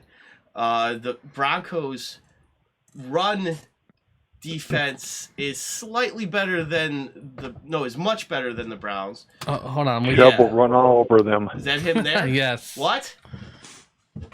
I said Chubb will run all over them. That's what the hope is. I mean, that's my big thing. Thank you for calling, Jeremy. Their Chubb is injured. Finally, we're doing something Jeremy wants. Yeah. Didn't we just do this 2 weeks ago, too? Yeah. So finally, sure. It's a good time to call in. Yeah. That makes sense. So, It is. I love talking football. And this is a good time to call then because that's what we're doing. Right. The Browns, and this is what's key, is that Denver basically is done with the season. They've traded Sanders, their quarterback's hurt. Right. Not that Flacco was great, but at least he could throw the ball a little bit. This other kid, Allen, that they're bringing in, he's a run-first quarterback. At least even, right? You know, so if you can stop the run for the Browns, if the Browns can do that today, they should win by at least a touchdown. This should be an easy game, and I hope that they got there early enough this week, because I know lately Kitchens has been making them guys travel on Saturday, which is kind of dumb. Mm-hmm. But going to the high elevation like that, hopefully they're there like a Wednesday. Yeah. But I doubt it, because I am the front runner of the Get Rid of Freddie Kitchens fan club, because I swear this guy cannot coach his way out of like Clark Rick football. Well, I mean, he's horrible. I know. We talked about that last week, I think. As we know, they didn't leave on Wednesday. I was hoping for Thursday at the latest myself, and I didn't see pictures of them getting on planes on Saturday like we've seen lately. And this is where I get aggravated with our local media, though. Is they're the same ones who will take those pictures on the Saturdays and like, check out who's got Chipotle for everybody. Here's this guy petting a dog. What's that watch? Are those pants long enough? Blah, blah, blah. And they're the same ones that go out on Wednesday and say, so, you guys didn't show a sense of urgency. What up with that? Our media sucks in this town, and I'm tired of it. I'm going to go get some press credentials myself and just start storming the stadium. And I'm going to ask the reporters questions. Let's get the YouTube page big for you, and then maybe you'll be able to get some from someone. I mean, I'm down, man. I'll help. I'm you know, hey, you'll ask the questions that the fans want to know, and actually, you know, press on these coaches in that. Well, because that's what it is, man. Our media lets them off so easy. Well, because our media doesn't ask the coaches the questions. They're going and asking Baker Mayfield. He's 23 years old. He doesn't want to throw his coach under the bus because he's still got to work for his coach. And he's still got to go win football games. And he's getting asked these questions by Grossi, where Grossi's picking apart a random part of it and not asking the question properly. You guys didn't seem to show a sense of urgency. No, they weren't executing. And yeah, they were going a bit too slowly. But with what they were trying to do, it made sense. Grossi didn't like the answer. So he kept saying, but, well, were you happy then? So you bring emotions into this? That's got nothing to do with nothing. No. And so I would want to ask Grossi, hey, that line of questioning, how do you feel that went? Are you happy with it? But, and then so I want to start interviewing the reporters because that's the celebrity that they want. That's what they want. They're just as big a star as the player or the coach or anybody too. So, but he's only got to work for him hopefully for 8 more weeks. You know, because like Kitchens got to go. The discipline alone should be the reason to get rid of him. I agree. You know, these guys giving up these dumb ass penalties. The way that they're giving them up, it's coaching. It's discipline. It is. And the way I look at it is, last year they were scared of Greg Williams. Freddie Kitchens, jolly and buddy with everybody. Yep. And he's like Romeo Crennel. Romeo Crennel was the same way. Yeah. Romeo Crennel wanted to be everyone's best friend, and it showed it on the field. Yeah. That's an excellent point. And I agree because it was a whole different ball game, literally, when Greg Williams was interim coach. Because Freddie was able to compliment him. The problem now, too, is that you have Freddie as the head coach. You don't have a guy who compliments him. Yep. Do you know why it worked as well as it did when it was like Schottenheimer and Cowher? Because those guys complimented one another in their differences. It's just like anyone in a relationship. If your marriage is working at all, it's because you two compliment each other in your differences. Because, we're all friends here. So, I know you two. I know you two. And your marriages work because you don't do everything exactly the same way when it comes to either your kids or your household, your jobs, all of these other things. There's a give and take. It's a back and forth. And in fact, it's not even always dictated in exactly what happens every single day. Sometimes the one that's normally the good guy comes across as the bad guy that day. And it's like, I don't know why mommy's mad at me. It's okay, honey, come here. And, it's just how today worked. Or the adverse where it's like, Dad yelled at me. I don't understand. He yelled. He never yelled. I look at it like this. An experienced coach would have this team with at least 2 to 3 more wins. I think this so. guy he makes the dumbest calls. He does, and that is his problem. Mm-hmm. Look at the Patriots, and people hate the Patriots, but dude, you can't argue with their success. And exactly. A lot of people don't realize they don't have a defensive coordinator this year. The guy they had last year, he actually went and he's coaching in Miami now, I think, right? And their defense is actually being ran by their safeties coach. Which is Bill Belichick's kid. Yeah, I don't know if you've noticed or not. They have the #1 defense in the league. They do. They're only allowing 7 points a game. Yep. That is insane. Mm-hmm. You can sit Tom Brady at their first quarter every game if you wanted to, and they'd probably still win. Because their defense is just shutting everybody down. And what they're doing is they let Belichick work his way up, just like his dad did. He's a student of film. He's a student of the game. And you know what? In a couple of years, when Bill steps down, I guarantee you that kid's stepping right up taking his dad's spot. And you know what? That's what they need to do with someone here. No, I got to scratch Get someone here experienced. Right there. Right there to scratch. You get an experienced person here. If you want to bring your rookie in, let him run underneath him, Well, right, and that's actually an excellent point with the Patriots too. Is that that he has done a really good job there in building the defense back up again and getting more like those Patriots teams of the early 2000s when Brady. It's almost like it's cyclical with Brady. Like they didn't put too much on him when he was young. He played well into his own. It's how he accumulated all those stats. He did show that he was one of the best quarterbacks in the league for a very long period of time. He's towards the end of his career, and so they don't want him to go out there and try to break another kneecap again or something. There's some. What happened? Some comments. Oh, a couple comments? Yeah, let's do a couple comments. So I know we probably want to wrap this up in the next few minutes. So that's fine. How about some comments? You want to help me with some comments, mostly Jay? from Chris. Mostly Chris. Said, no, please, no more changes. We need to eventually stay the course. He said, we always give him penalties. Nothing new. He said, Williams was a winning coach and they fired him, which does not make any sense to me at all. He wasn't fired, technically. We'll discuss that whole thing in a second if you want. Yeah. He wasn't fired, but it was like...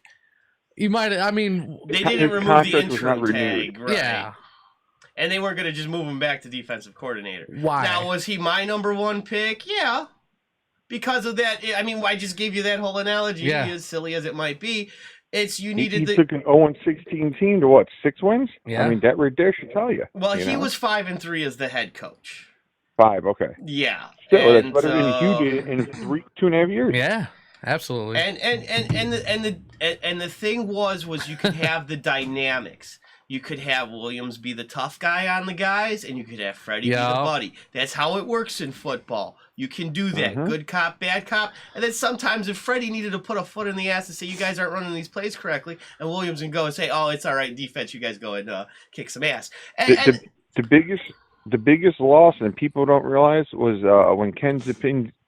It was Zampinzi. I forgot how I pronounce the thing. Yeah. The quarterbacks coach they had. Yep, Zampinzi. When he left, that is the biggest thing I think that affected Baker. And now Baker doesn't have that guy breaking stuff down for him no more. Now he just has Kitchens, who's a shitty coach, trying to tell him what to do, and Kitchens has no idea what he's doing because he's lost out there. Because people don't realize that stuff too about like veteran quarterbacks and stuff like that. Even though they're not starters anymore, they sometimes will also help coach. Like, they could be a mentor to a rookie quarterback. Well, Stanton's still around doing that. This was the quarterback's coach. That was the guy's position. Zampese. Gotcha. Yeah. Hey, real quick, because we won't delve into the fact that I had the Browns at 2-5 at this point anyway, and at best 3-4, and the mere fact that we actually played better than I expected we should have. We should be 4-3 just because we played well.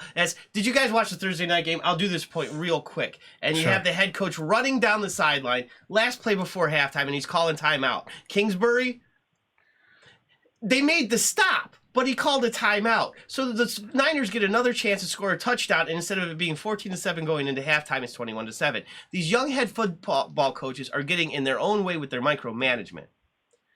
So I'll just throw that in there. That's another discussion for another time. We'll pick that up again another week. Yeah, we could talk about that even next on week. my show. You guys have a good week. All right, I'm going to let you guys go. Get out of here. And I'll ask you the one last thing before we all go. To end my segment. And this is how we'll end my segment. Everybody, prediction for today. What we got? Ashley, of course, doesn't care. Thanks. Epic, what do you got? We're against the Broncos. I think we could beat the Broncos. I think it'll be also another close game. Right. Because we have not been just dominating this year, period. It's always been close games. So I'd say within a touchdown. All right, within a touchdown. Okay. I'm going to call Cleveland by 10. Okay. And you know what? My crazy one might be, I think we might actually shut them out. Interesting. Ooh. If our defense plays up to the level that they can, I mean, it's a possibility. Just think, if we didn't gift the Patriots 17 points roughly, we only would have given up 10 against the Patriots. I mean, we gave them 17 points. Yeah. So, with that being said, Cleveland Browns defeat the Denver Broncos today, 20-12. That's what I got. 20-12. I'm literally gonna say maybe 14-7. I think we got a lot of good stuff here. Jay says we could even shut them out. It could even be something around like a 17-0, 20-0, something like that probably. Yeah, that's just jumping on my head. 17-0. Keller said at least by 10. You know, they might get a touchdown in sloppy time there. You know, it might make it 17-7, but I think the Browns can actually shut them out today. We're not going to kill them on offense, but we'll beat them. Kettler says 28-21 Broncos, so he's on the other side now, which is, I mean, the Broncos win 28-21. Yeah, I mean, he said. I told you guys he's not funny. No, he said address the turnovers. Now I agree with him. Hilarious. Broncos win 28-21. No, listen. So no, I agree though.